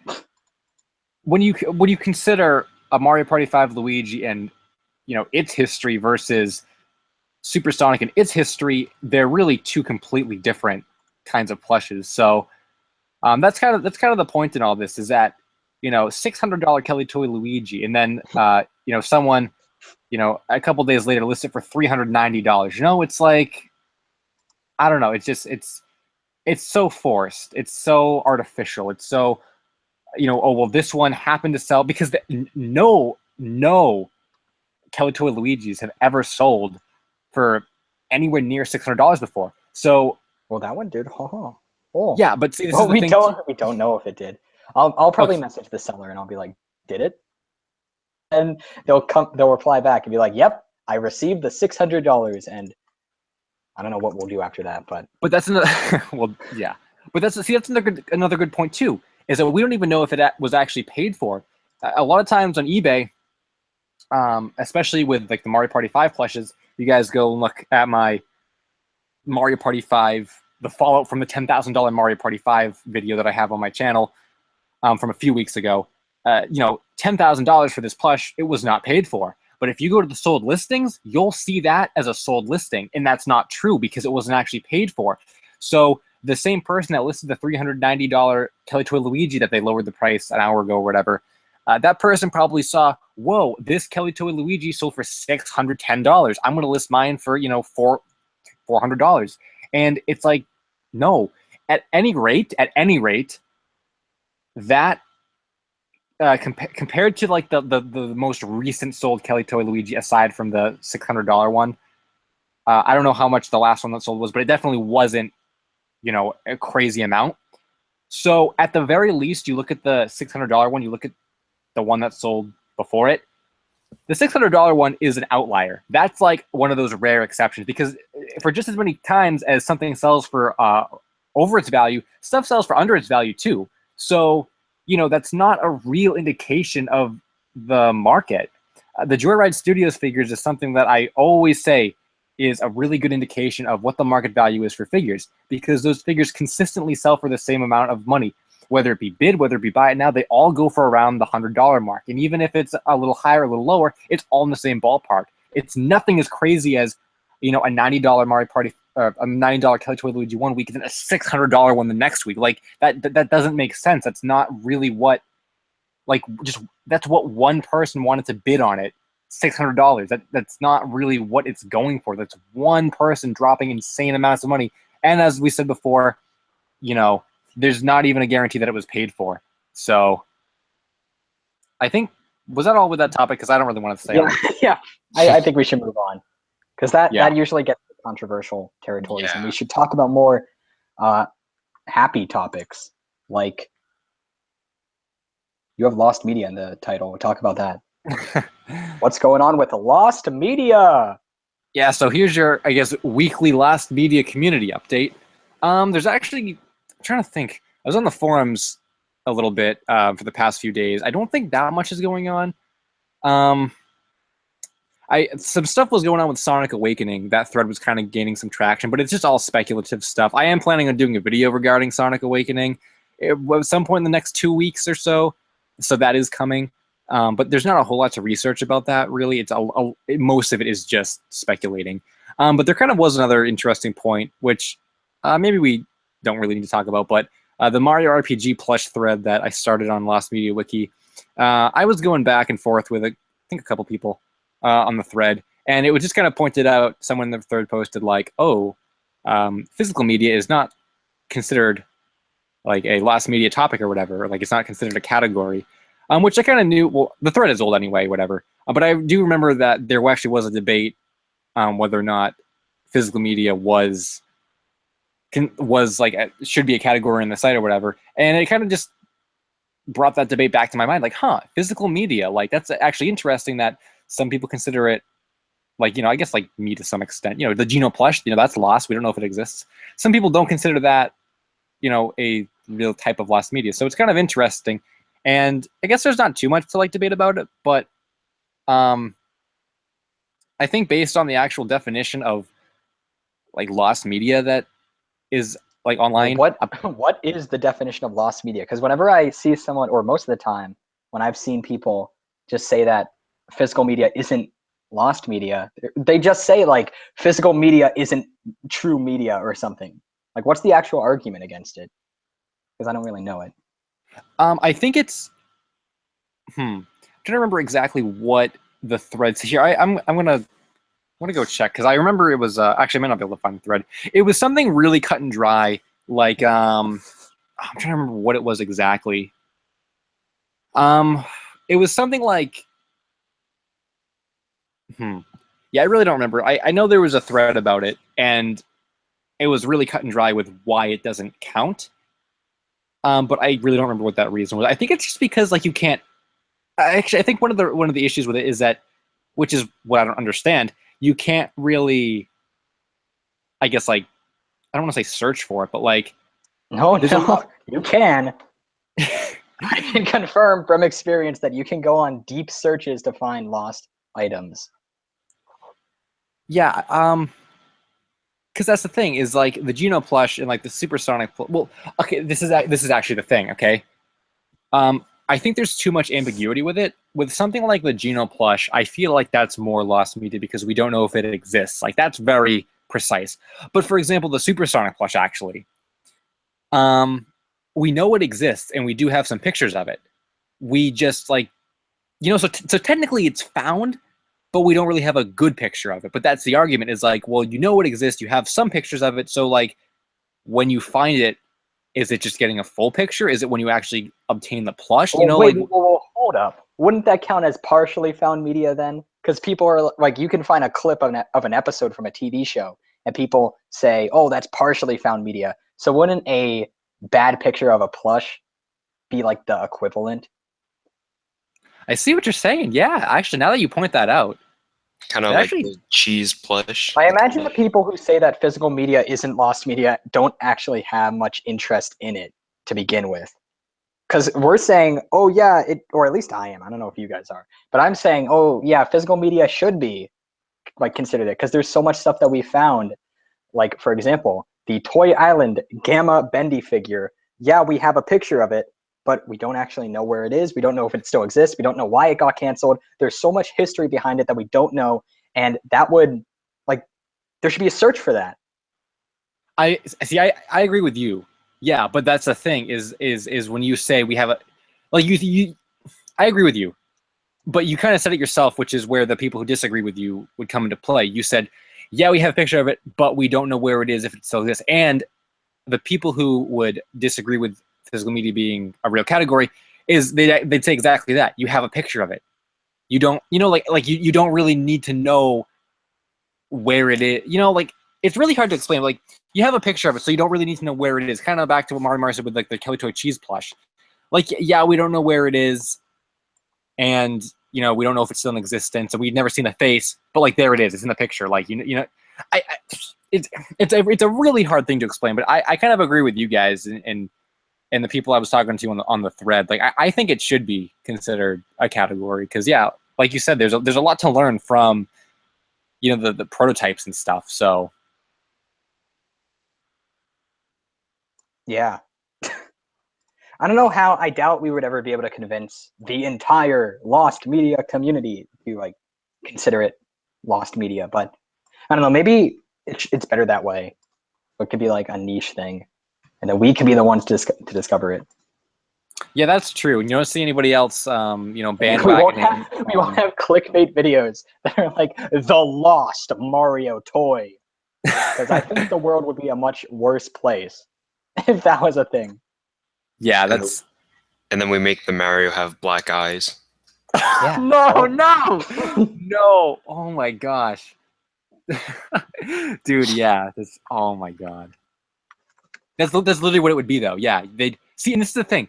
The topic would be like a Mario RPG, like Geno plush, but they'd take like a Mario Party 5 Mario plush and black out the eyes because like they wouldn't really know the true because I see that a lot with like Lost Media, like or just thumbnails in general. It bothers me when I forget what video it was. It was some kind of like video from like IGN or something, and it was like I don't even know what it was. Like Sonic 06. It was talking about Sonic 06, and they used like a Sonic or no, they used like the Shadow the Hedgehog picture of Sonic. Oh yeah, wait. I forget who did it, and I'm not trying to call anyone out or anything, but this is just to keep the conversation going. When Sonic Mania first got announced, there was some channel who I think it was a news channel, like a big news channel. They posted like Sonic Mania Green Hill Zone gameplay, and it had 2D artwork of modern Sonic, so that's an A+ in my book, but that doesn't gel well with Sonic Mania, so that's kind of the same thing. Yeah, it's just like really strange like thumbnails. Like I just want to know what when that channel made that, like were they thinking that like modern Sonic is more recognizable or something, like to get more clicks? Like that's really like weird to think about. But I really do hate like being I mean, yeah, I'm in the lost media community. I guess my channel is pretty lost media, though I've never really intended it to be like a lost media channel. But like that's something that bothers me as a content creator is seeing the videos with like the thumbnails with the black eyes and like, you know, there is some that are just so like, what? Like I don't even know what the video is or whatever, but like it's talking about Gumball, I think, and it has a picture of either Gumball or Gumball's mom with black eyes, red pupils, and like blood or something. And it's like, what are you even doing? Like, oh my god! And it's for that reason I get comments on my videos saying like, "Thank you so much for not making your videos scary." And I always say to people, why would I make my videos scary? Lost media isn't a scary topic. And it's like, people just make it scary because it's lost. Like, people, I think, associate lost media, the word lost, with like lost episode, creepypasta, bend around, like stupid dumb stuff like that. And it's like, that's really not what lost media is about. If you really I mean, some topics are spooky and creepy, but like a Gumball episode or something that like was cut or something from, like, I know there is a Gumball episode that I think I kind of read the article, and maybe this was what the video with the clickbait thumbnail was about. I haven't read the article, but it was something about like the episode called The Downer, and it was like an alternate ending they decided to not go with because it was like too dark. But like Gumball wouldn't have had blood coming from his eyes. Like that wouldn't have even been a thing. Like it just seems so outlandish. Like, could you imagine if when I did my Kappa Mikey video, I like had a picture of Mikey with black eyes and blood coming from his eyes? Like that wouldn't have made any sense. And that's like what people do. It's just so dumb. I hate that. I hate that so much. But Yeah. speaking of what? Oh well. What are you gonna do? That's just the landscape of YouTube right now. I guess so. And like clickbait has gotten actually really bad. Like, not even just lost media, but just in general. I'm trying to think of something. It's been a thing since like the beginning of YouTube. Since like thumbnails were put into place. But like it's gotten like, I've noticed it's like gotten like really bad. Like I know it's always been a thing, but like I've noticed it a lot more recently. And like the stuff that thumbnails, that guy LSuperSonicQ, like what the heck? He needs to lay off with the clickbait. Dude, I like never used clickbait, I swear. I don't know about that. Name like one video that has a clickbait. I'm joking. Oh. Hey, how about the mystery of the Kelly Toy Cheese, the Chow plush, where you showed the Chowder plushes in the thumbnail while fishing for views, LSuperSonicQ? What the heck? I only did that because I assume that most people, because my Chowder video has like 24,000 views or something, so I assumed if someone saw another Kelly Toy video, they probably watched the Chowder one first, so they'd be like, oh wow, look, cheese is in there, but also panini, ooh, and they click it. Well, that's also, it was kind of like, of course I'm joking, because that's the only pick of cheese, so yeah, of course you would have to use it. Oh, it's just a happy coincidence. Yeah. I was gonna say, speaking of monsters and creepy, scary stuff, though. Are real monsters, anyone? The new video that I put on this week. So, you want to talk about the the development of that video and the hoops you had to jump through to upload it? Yeah, that's a good story. Oh, okay. Yeah, that was kind of dumb because I was supposed to have that video on like Wednesday or Thursday. It may have been like Thursday or something. And I had like the whole video done. And I like putting video clips in my videos because it gives people an idea of what the show was, like if they've never seen it. Especially with like Our Real Monsters, it's like a really obscure thing. But I uploaded it all, and I get a cool notification from Viacom saying that my video for copyright. Now, I have had some other videos be flagged for copyright, like the 3 Men video actually was, but the only thing I couldn't do with it was monetize it, which I don't monetize my videos anyway, so that didn't matter. That was fine. But Viacom, because I use video clips, they actually blocked my video in every country in the world. So like, if you were on Earth, you could not view this video. And I'm like, what the heck? Like, I need to show like clips of the video of like the show. So then I'm like, all right. Is that gonna happen on stream? What? Well, you know, fair use. You're kind of like lagged out. Oh no. Well, I'm gonna stop talking then. No, what did you say? Am I clear now? Am I good? Yeah. Yeah. Okay. Well, well, that's just been a fair use issue. Like the law of fair use. Well, that's and the people thing. don't understand it and stuff. I mean, they did give me an option to dispute it. I could have filed a fair use. No, it's not worth it. Yeah, I did Don't not. dispute against Viacom. They're Yeah, I not gonna didn't. do I didn't anything. obviously. So that's Yeah, but that's the thing. And then PatMac told me I should just try flipping the video. So then I'm like, okay, I'll just that flip sometimes works, but I guess it didn't. it. It didn't in this case because I flipped it, I uploaded it, and then hey, I was blocked again. Maybe it was for the better though, because between like Thursday or whatever when I first tried to upload it, and then like Friday or whenever it actually got up, I had researched some more things just kind of by chance, by accident, and I had found some more stuff that I added into the video, so it ended up being a better video.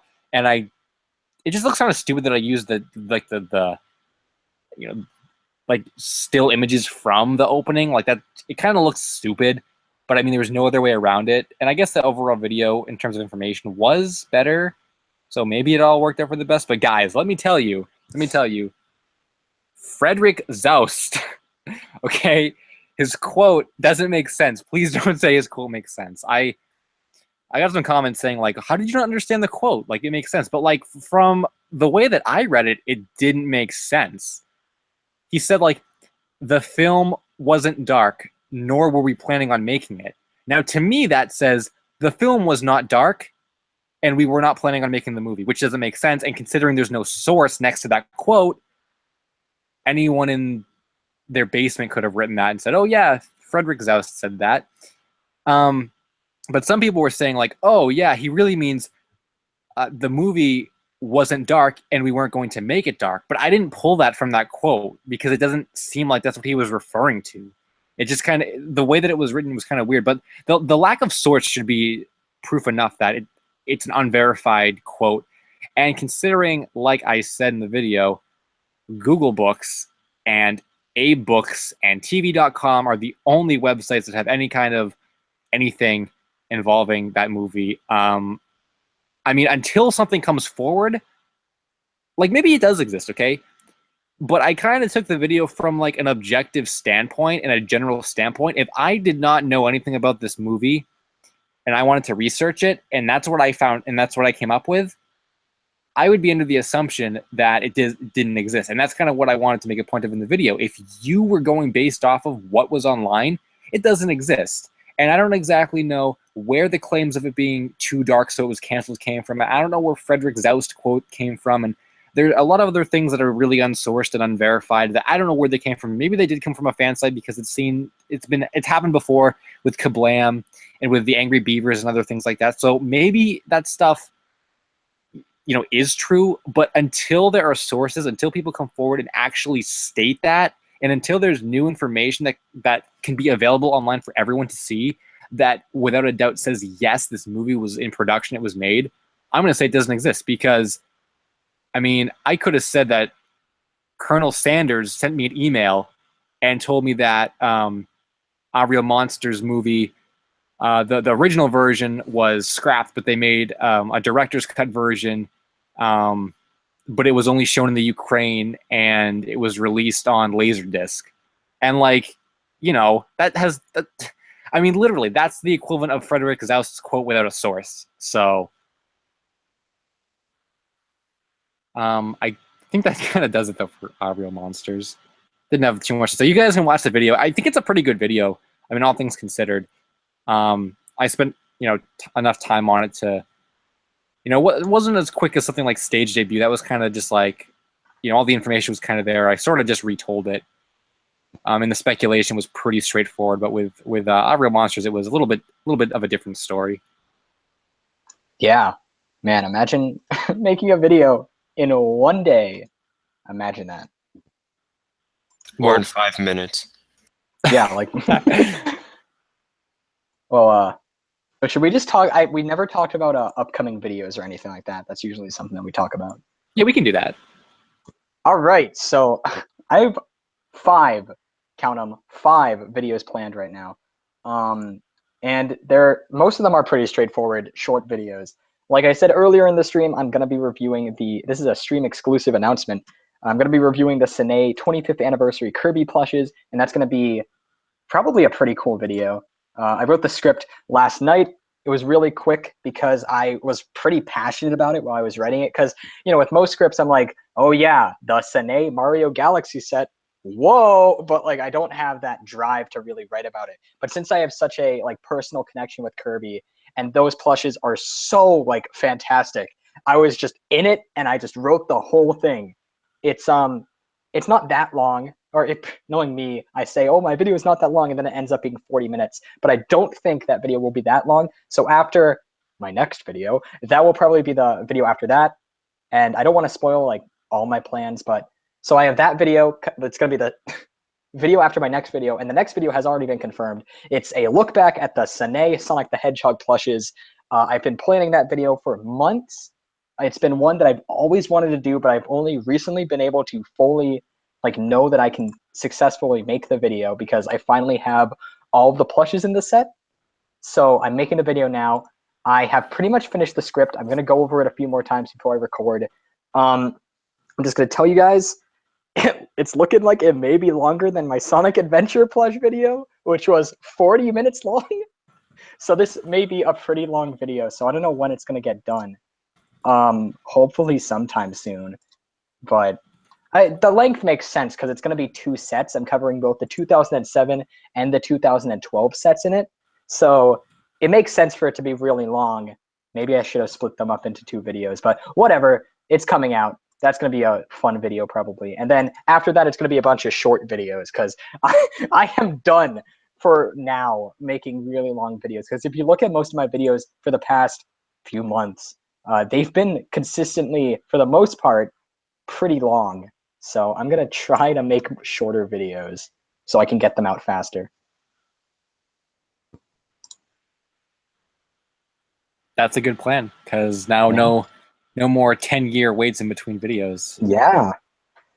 See, I am disappointed that it took me like months to make videos at times, but at least I always came back with like a 30-minute video or something. It was something that no, it shouldn't have taken me a month to make it. And with Sine Sonic, assuming I don't somehow take 2 weeks to make it, it's going to be like, oh, how come you made this 50-minute video or however long it ends up being in a week or 2 when Sonic Adventure took a month? What the heck, PatMac? But I don't know. I don't know where I was going with that, but yeah. I think it's also cool too that you're kind of doing other like things aside from just lookbacks. Well, yeah, you've lookbacks been and reviews. Yeah. So I think it's pretty cool too. I have 2 videos currently. So I have a look back, I have a review, and then I have another look back that I have planned. That is something that I don't think many people expect. Maybe you do, but it's a pretty obscure set that not many people know about. I don't even know if I'm going to be able to find like good pictures of it. It's that obscure, but I'm going to try. And then after that, I have 2 other videos that aren't look back or reviews. They're just like general discussion videos, kind of. They're still on merchandise, but they're more just discussions. So yeah, things are looking good for PatMac, unless I just completely mess up everything and never finish Sine Sonic, which is entirely possible.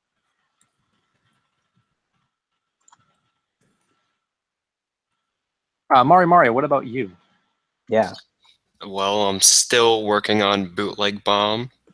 I finished the video today. I still have to write my schedule because the one that I wrote like last year ended. So I gotta like go through my collection and like look at stuff that I could like put on camera. Yeah, see with you have like a set schedule for like a year-long schedule. Me and LSuperSonicQ and we just play it by video. Now I have a plan of the next 5 videos, but that could change if something new comes out or I get a sudden interest in something or like a story development on a set that I was waiting for something to come out about it to make a video on it or something. Everything changed. Like I can't have a set schedule because so much goes into planning. Well, not a lot goes into planning the videos, obviously, because I don't have a schedule, but there's a lot of factors that go into it. So I just play it by video, yeah. Mario, did you say that Bootleg Bomb was done? Oh, no. Oh, I said I'm still writing. I think he said he finished a video, not he finished like the video. Oh, okay. Yeah, so we finished the review that he just posted, but Yeah. Huh. So I guess that leaves me. yeah. So I'm still doing the unofficial 1 video a week quota. We had Unreal Monsters this week does exist. There will be a mystery video next week that's like 30% of the way done, so maybe it'll be on Thursday or so. Though Friday weekend uploads I've always been more of a fan of anyway. And then actually I kind of decided to change some things in my schedule or my tentative schedule this week. I did have some. It was almost all like mystery videos and stuff, but I do think I want to get back into some other, I would say like gaming related topics. It's still I don't want to say that like a don't. The takeaway from this is to not like that. What I'm saying is don't think the mystery of is canceled because it's not. It's still going to be like the primary series on my channel. But I do think I want to start kind of going back to my other videos because I didn't realize some stuff like the Hoaxtaculars. Those have like 3,000 to 4,000 views like each. There's only 2 episodes, but like I didn't even know those had any kinds of views like that. So had I been promoting them more and had the series really been revived, maybe they could have gotten more. Maybe there's a desire for this series again. And I don't want to say I'm getting tired of doing Lost Media because that's not the takeaway from this. I have lots of other Lost Media topics, but writing kind of the same spiel, with the script every week, like because we have like that series has a definitive formula, and my Look Back At series has a really obvious formula. So we go through the same motions when we're writing like a script. So sometimes it's good to do something new. Yeah, exactly. So to save that kind of content so that not only so that I don't get bored of it, but also so that my viewers don't get bored of the same Cartoon Network blah, blah, blah, and Johnny Bravo this and like blah, blah. So to save that I want to do some other kinds of gaming stuff like Hoaxtaculars and things like that. So pretty much a mix of that I guess for the next couple weeks. The O'Hare plush video though I can say that will be out in the next couple of weeks, or at least it should be. It's high on the video list. I don't think it's going to drop down. It actually might, but I'd really like to get that out because it's just been sitting around. I recorded the audio months ago. So this week is a mystery of. The following week I think might be a game related video maybe, and then it should be followed up by like O'Hare, Sonic Awakening, because I am waiting for some contacts on Sonic Awakening, and if the contact doesn't respond in like a month, then I'll call it quits on it. So. Mystery of this week, then a gaming video, then O'Hare, then Sonic Awakening, then we'll be at the end of May, and I might have a really cool Hoaxtacular video at the beginning of June. It's kind of been in the works for a long time, but I think I finally figured out what I want to do with it. Oh, and the Mystery of spin-off series might happen somewhere in between, though. I might not count the O'Hare video as like quote-unquote like real upload for the week, or either that or maybe I won't count the gaming one. So maybe we'll have 2 videos a week in the next couple weeks, but that's kind of the general idea. Nice. Well, that's good. We have basic plans, even if it doesn't work out. Because I don't know if mine's gonna. Because I've always been like, oh, I'm gonna do this, and then I'm gonna do this, and then it doesn't happen. I still think your stuff right now is pretty ambitious.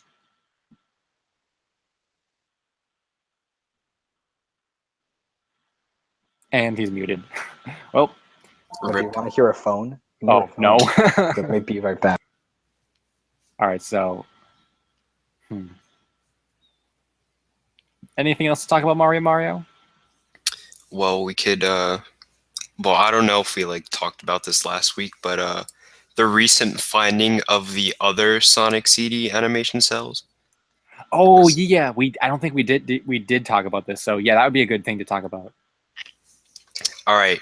So I don't know because PatMac was the one that found them, but I guess I could explain it. But yeah. I think this is gonna be the last topic, guys, and then after we're done talking about these cells, we'll go to comments. So yeah.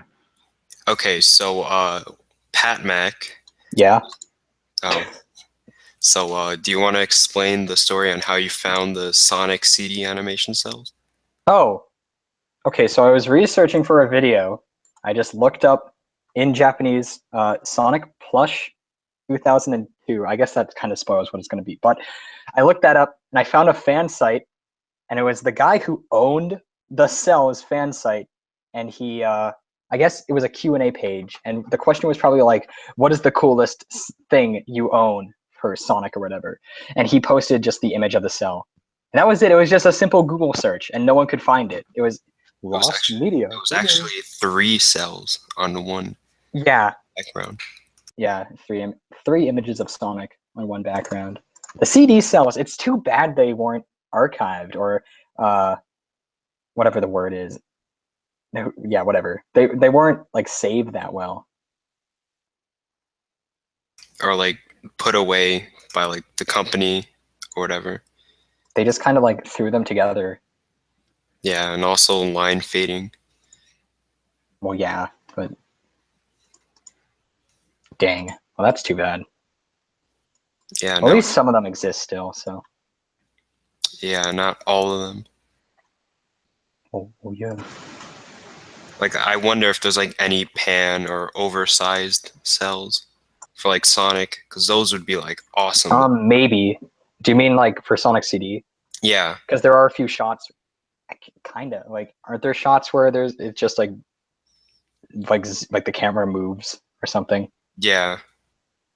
Yeah, maybe. But maybe actually, I'd have to watch it again. But doesn't the like the part where Sonic splashes onto the water and then runs on the wall?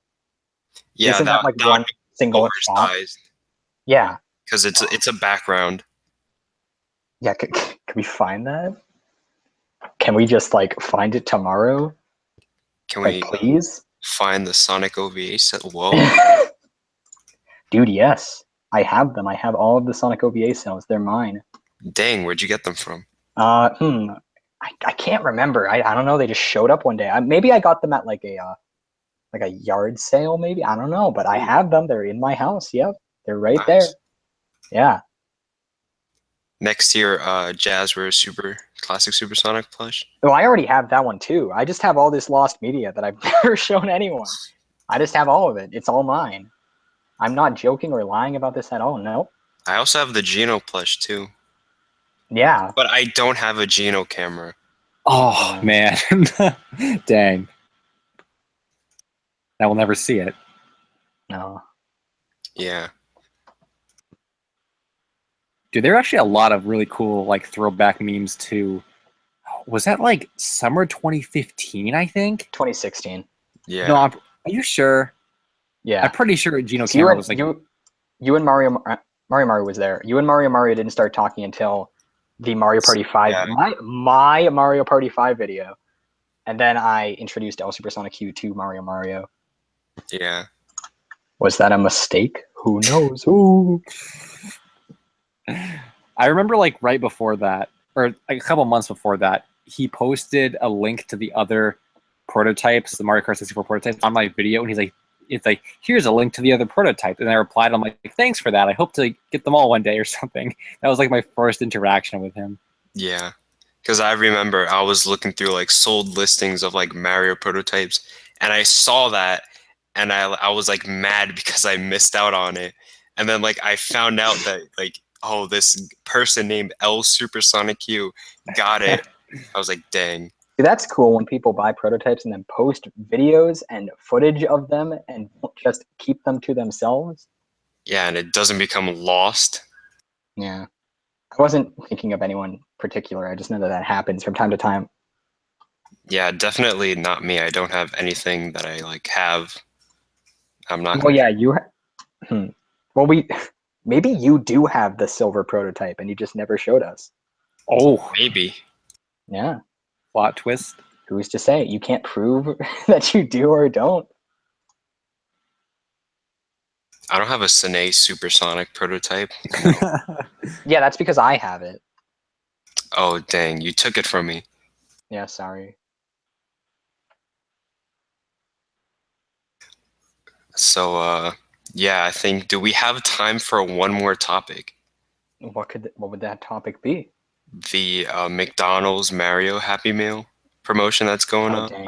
Oh yeah, okay, we can talk about that, and then we'll take comments after this. So yeah, okay, Mario toys. So yeah, there we go. It's 2017. Look, we have new Happy Meal toys, and look what they're on. They're on Mario, not Sonic, because Sonic's never gonna have like a Happy Meal promotion ever again. I was waiting for the Sonic Boom Happy Meal promotion, and it never happened. Which one? Like the Carl's Jr., Hardee's, whatever it is? No, not that. I was really expecting like McDonald's to have Sonic Boom toys. I was like, yeah, that's gonna happen. Oh, it's gonna be so exciting because Sonic Boom, you get toys and McDonald's. Wow, and then it never happened. Yeah, I'm pretty sure the Mario McDonald's toys that we have now are just like ones that were like released in like the They UK. were. Yeah. Well, they've been doing that. I was waiting for like when are they gonna bring them to the US? Because for years, like 2-3 years, they've been releasing this generic Mario set in like so many countries. Like Yeah. there's one in Japan, one in Europe, one in China, I think got its own set, and they all have slightly different. 1 second. Oh. But yeah. Yeah. Okay, yeah, they have. Oh, okay. He came back, then he left. So I guess I'll continue where he left off. That they have different. Hey, okay. Okay. All right. But yeah, so like you go to China, you can get like a penguin Mario, but then you go to Japan and you can get I don't know, something else. And they were all different. I was like, when are they bringing these to America? And they finally did, and I don't really care that much. I haven't really. I don't know. I just haven't been like, yeah, I'm gonna go to McDonald's and be like, hey, do you have the Mario toy? I did that with the Mario Kart 8 stuff, but I don't know. I did that with like the Burger King, the Mario Kart 8 one, and I got to do that now. I did do it when I went a couple of days ago. I think I got one for like free by accident. Because well, aren't they like really cheap? Yeah, like 40 cents or something. No, they're like $2. They're $2? Yeah. Oh, dang. Wait, how'd you get one for free though? Oh, because like I bought two, and then I got like a Happy Meal because like it was like lunchtime, like eat something really quick because I was on lunch break in like school, and I guess they like forgot that they gave me like two, and they put one in the box, so I technically got one for free. Oh, nice. Oh, but this was during your lunch break at school? Yeah. You went to McDonald's and got Mario toys during school? Yeah. That's like the story of a lifetime. Yeah, and I have the box too. Nice. It's actually pretty cool, like going to McDonald's during school to get Mario toys. But I mean, I'm kind of in between PatMac and Mario about this. Like, I want to get them, and I think they're cool, but will I actually? Like, probably not. That's pretty much me. I will, because I pretty much like gotten all the other ones that came out before. I just feel like McDonald's toys and stuff, like they're always going to be available. They're like, I don't want to say like disposable, but they're kind of like, like there's nothing too great about them. I mean, okay, I did get Luigi today and the box. Got a Happy Meal. Yeah, I was originally thinking I was going to go buy the whole set or whatever, but like I'm like, no, it's like a waste of like $20. I could buy like, like a Jax figure or something like with $20. Or you could just get one giant Luigi plush from Jax. Yeah.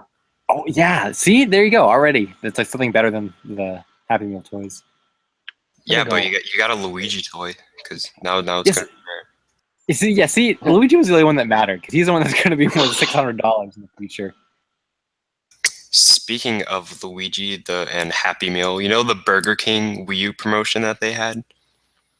Yes. Yeah. The toys don't even exist anymore. What do you mean they don't? Like, there's like really none on eBay. Oh, really? Nice. Huh. Yeah. Dang. Didn't you say you had like the whole set almost? I'm missing two. It's like the Luigi and like another Wii U, but like since I'm collecting them both like sealed and opened, I wind up getting the like Luigi figure sealed, but I still need one like loose, and like I need another like because they like made like 5 Wii U's, like each with like different things, and I'm missing one of the Wii U, so like I still need 2 of those, but I can't find them on eBay at all. Like they're just gone. I think the only 2 I have from that set is the Luigi, and then it's this Wii U that like you put clay in it and it makes like a mustache. Yeah. Yeah. The one that I'm missing, it's like you put stickers in it and it just shoots out stickers. That's the one that I'm missing. I also have the Mario box, the Luigi box, the Mario crown, and the Luigi crown. Oh, I don't have the crowns. I have the boxes, but not the crowns. Yeah, my Mario box actually like is broken on one side, which kind of stinks because like no one has the boxes. Yeah, that's always like the weirdest thing to try and get from like a set is like the bag or box. I also have like this paper insert thing. I'm not sure what it is, but like it was on the table in like one of the Burger Kings I went to. I just like ask for the toys. I never like eat. I guess when I'm getting the box, I would usually order just like one just to get the box. But Yeah. I never like really eat there.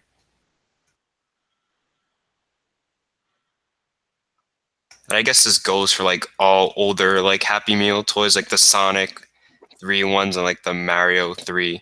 Like the boxes to those are like pretty hard to find. Yeah, or the bags, I think, for Sonic 3 at least. Is there a box for the Sonic 3 one? And I think they're bags. Yeah. All right. I remember like the last time I saw a Mario Bros. 3 box. It was probably a really long time ago, but it was like $20. Yeah, that's how much a Happy Meal box can get you. I guess $20, dude. you could just buy a big Dang, Jack what- Pacific Luigi for $20 though. Yeah. You could. Or a SH Figure Arts Luigi. Is that actually $20? I'm pretty sure it is because like the prices have been like dropping on them. Here, Oh, let's really? check. Wow. If they're actually that cheap, I should.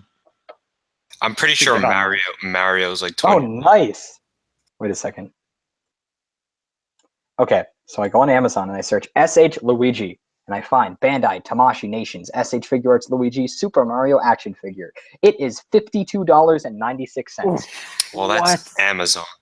Well, yeah, that's Amazon. Oh, If I go to true. eBay, is it going to be like $2? While Not we seeing finish up $2. this topic, we'll do comments for a little bit. So if you guys have anything you want to say, get ready to say them because we're gonna go to comments in like a minute. Yeah, I pretty much don't have anything to say. Yeah. Well, I guess we're done. Well, So let's move on to the topic. No, let's move on to the comments. Yeah. yeah. Okay. All right. I guess let's jump right in. So, Lane says, "A Day with LSSQ the movie, unauthorized mockumentary official." Nice. That's a good comment. Waluigi and Bowser Jr. said, "Talk about the Mario 64 plush set." Oh. Well, you can go check out my video on the Mario 64 plush set to find out what I think about them. Yeah, targeting arrows I saw. Well, I guess I didn't really go into it too much, but like the loose and like sealed set of like the Burger King Mario toys that I have, like I mean like I need to buy like 2 sealed ones and then open one because like they also come with stickers too because like I have like a pile of like the stickers that they came with. Like that's what I'm talking about, like 2 sealed. All right. Targeting Arrow says, PatMac, they made boxes for the Sonic 3 Happy Meals overseas. Well, there you go. Tom Gyroid said, "Could you make a Lost Media video on Pixar's Made in Point Richmond DVD?" I remember that was a search topic on the forums. I'd have to look into it. Yeah, I'd have to look into that. If it's interesting enough, and if it's as I don't want to say strange enough, but if it's as confusing enough as I think it is, and stuff like that, that I could maybe see myself doing it because I have heard of that, but I'd have to look into it more to be certain. So, but it is animation and stuff like that. So, that's a topic that I would probably that I would consider doing versus other things. Have you ever done a Lost Media topic for a live action thing? I don't think so, actually. You gotta do the mystery of the Drake and Josh pilot. Yo, I thought about that the other day. That would be. Guys, press 1 in the chat if you want LSuperSonicQ to make the mystery of the Drake and Josh pilot. You're gonna get a lot of ones, LSuperSonicQ. No, I don't think I'm gonna get any ones. Probably get like 2. Oh.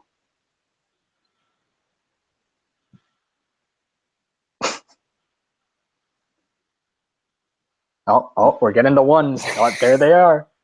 Yeah. No. Oh man. Yeah. Okay. I guess you legally by default have to make a video on the Drake and Josh pilot. I guess that's kind of Nickelodeon related, so it's something I would, I guess, consider doing as well. Like I actually saw earlier, Ultra Cheesy Studios said make a video on the Ugly Dolls. Like the thing with collectibles is that it's so like collectibles are so specific. I have to know about the company and really know about the line before I could really do a video on it. And Ugly Dolls is not something I would really care to research. But like Drake and Josh pilot is like Nickelodeon. It's like classic. You know, it's a pretty. I don't think it's a big mystery, so to speak. But it's like, you know, Drake and Josh pilot, like that's a pretty like recognizable, like, you know, like thing. So yeah, something like that, I guess. Yeah. So what other mystery of videos could you make? Let's spitball for a bit. Lane said a mystery episode about Sega World Sydney and Sonic Live. Oh. That would be pretty interesting. I think a couple people have actually told me that I should do that before, but yeah, it's weird because there's a lot of Sonic stuff that would be interesting to make a video on, and then there's a lot of Sonic stuff that I just have like no interest in making a video on. I'm not sure where that would fall in with my video plans.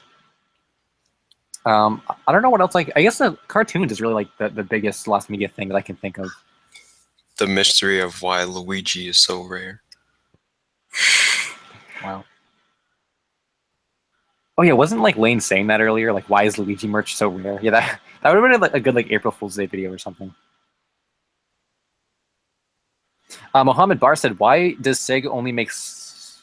Why does Sega now only make Sonic games?" Oh, that's a good question. That is pretty complicated to answer. Because they're dying. Yeah, they're dying.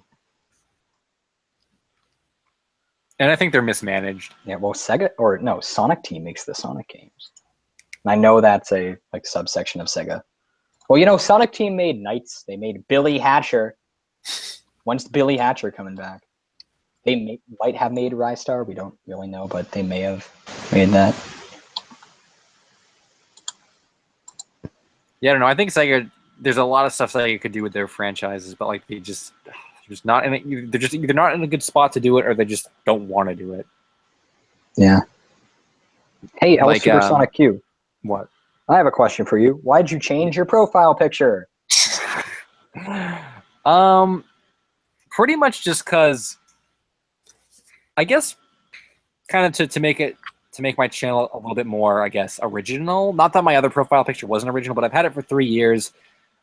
I originally put it on my channel, probably had like less than 500 subs, and now that I'm kind of growing and stuff, I think I want my image to be a little bit more unique. I do like the old profile pic, but I think it needed a change, and that's what I came up with. So I hope you guys enjoy it.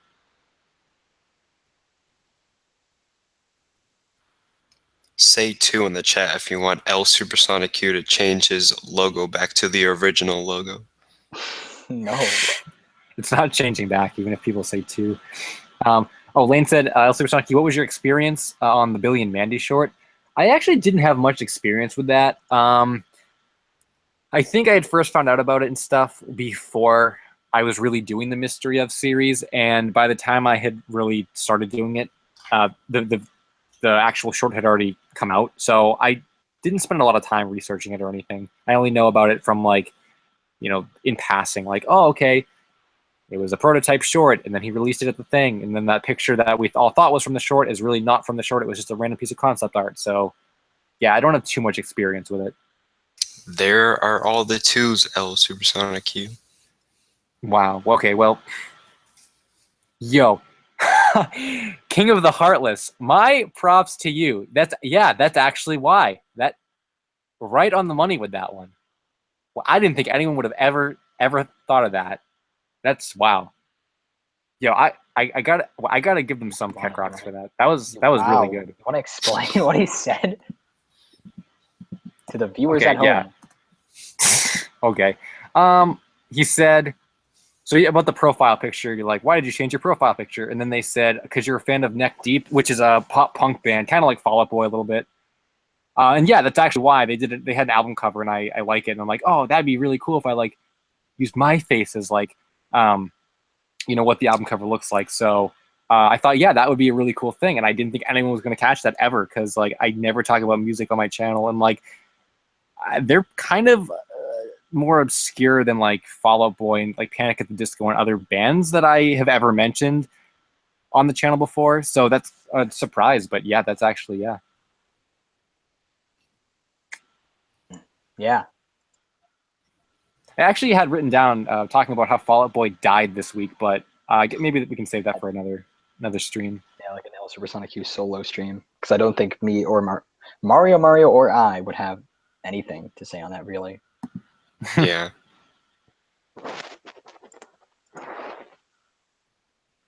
Well, it is 9:01, so what do you guys think?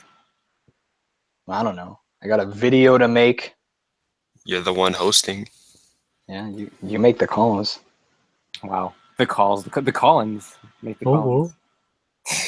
Get the call-ins. All right, LSuperSonicQ just confirmed we're doing call-ins tonight. No, we're not doing call-ins tonight. Links in the chat. Anyone can join. No.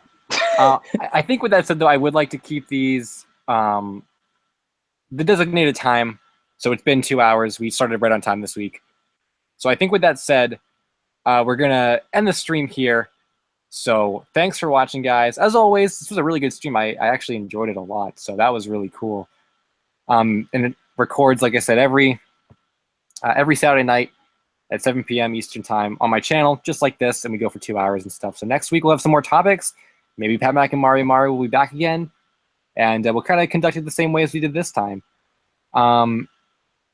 If we ignored you guys at the beginning, because usually how these streams go is we go through all our topics to start, and then towards the end we do comments. We kind of cut it a little short this week with the comments, but other weeks we've gone like an hour and a half with comments, so it just kind of depends. But generally speaking, we like to well, usually we do comments for like, or you do, because usually it's just you, for like, you do comments for like 30 minutes or an hour or the whole stream, because topics don't really sustain themselves. But this week, I think our topic discussion is better than it usually is. So yeah, that's true too. Yeah, because last week, like everything we talked about died in like 5 minutes. So we definitely talked about stuff for like a lot longer this week, which was good. So closing remarks. well, let's take one last chat, or one last look at the chat. Pinata Time is asking, have you heard of Clockman? You know, Clockman, my guy, Clockman. Yeah, Clockman. Yeah, I've heard of that. That's a pretty crazy long lost media thing, and a bunch of people have done videos on him. So you can probably go watch one of those videos if you didn't know what it was to get an idea of it. I never really followed the search, and by the time I even found out about it, the search was like really far in, so I never bothered to catch myself up.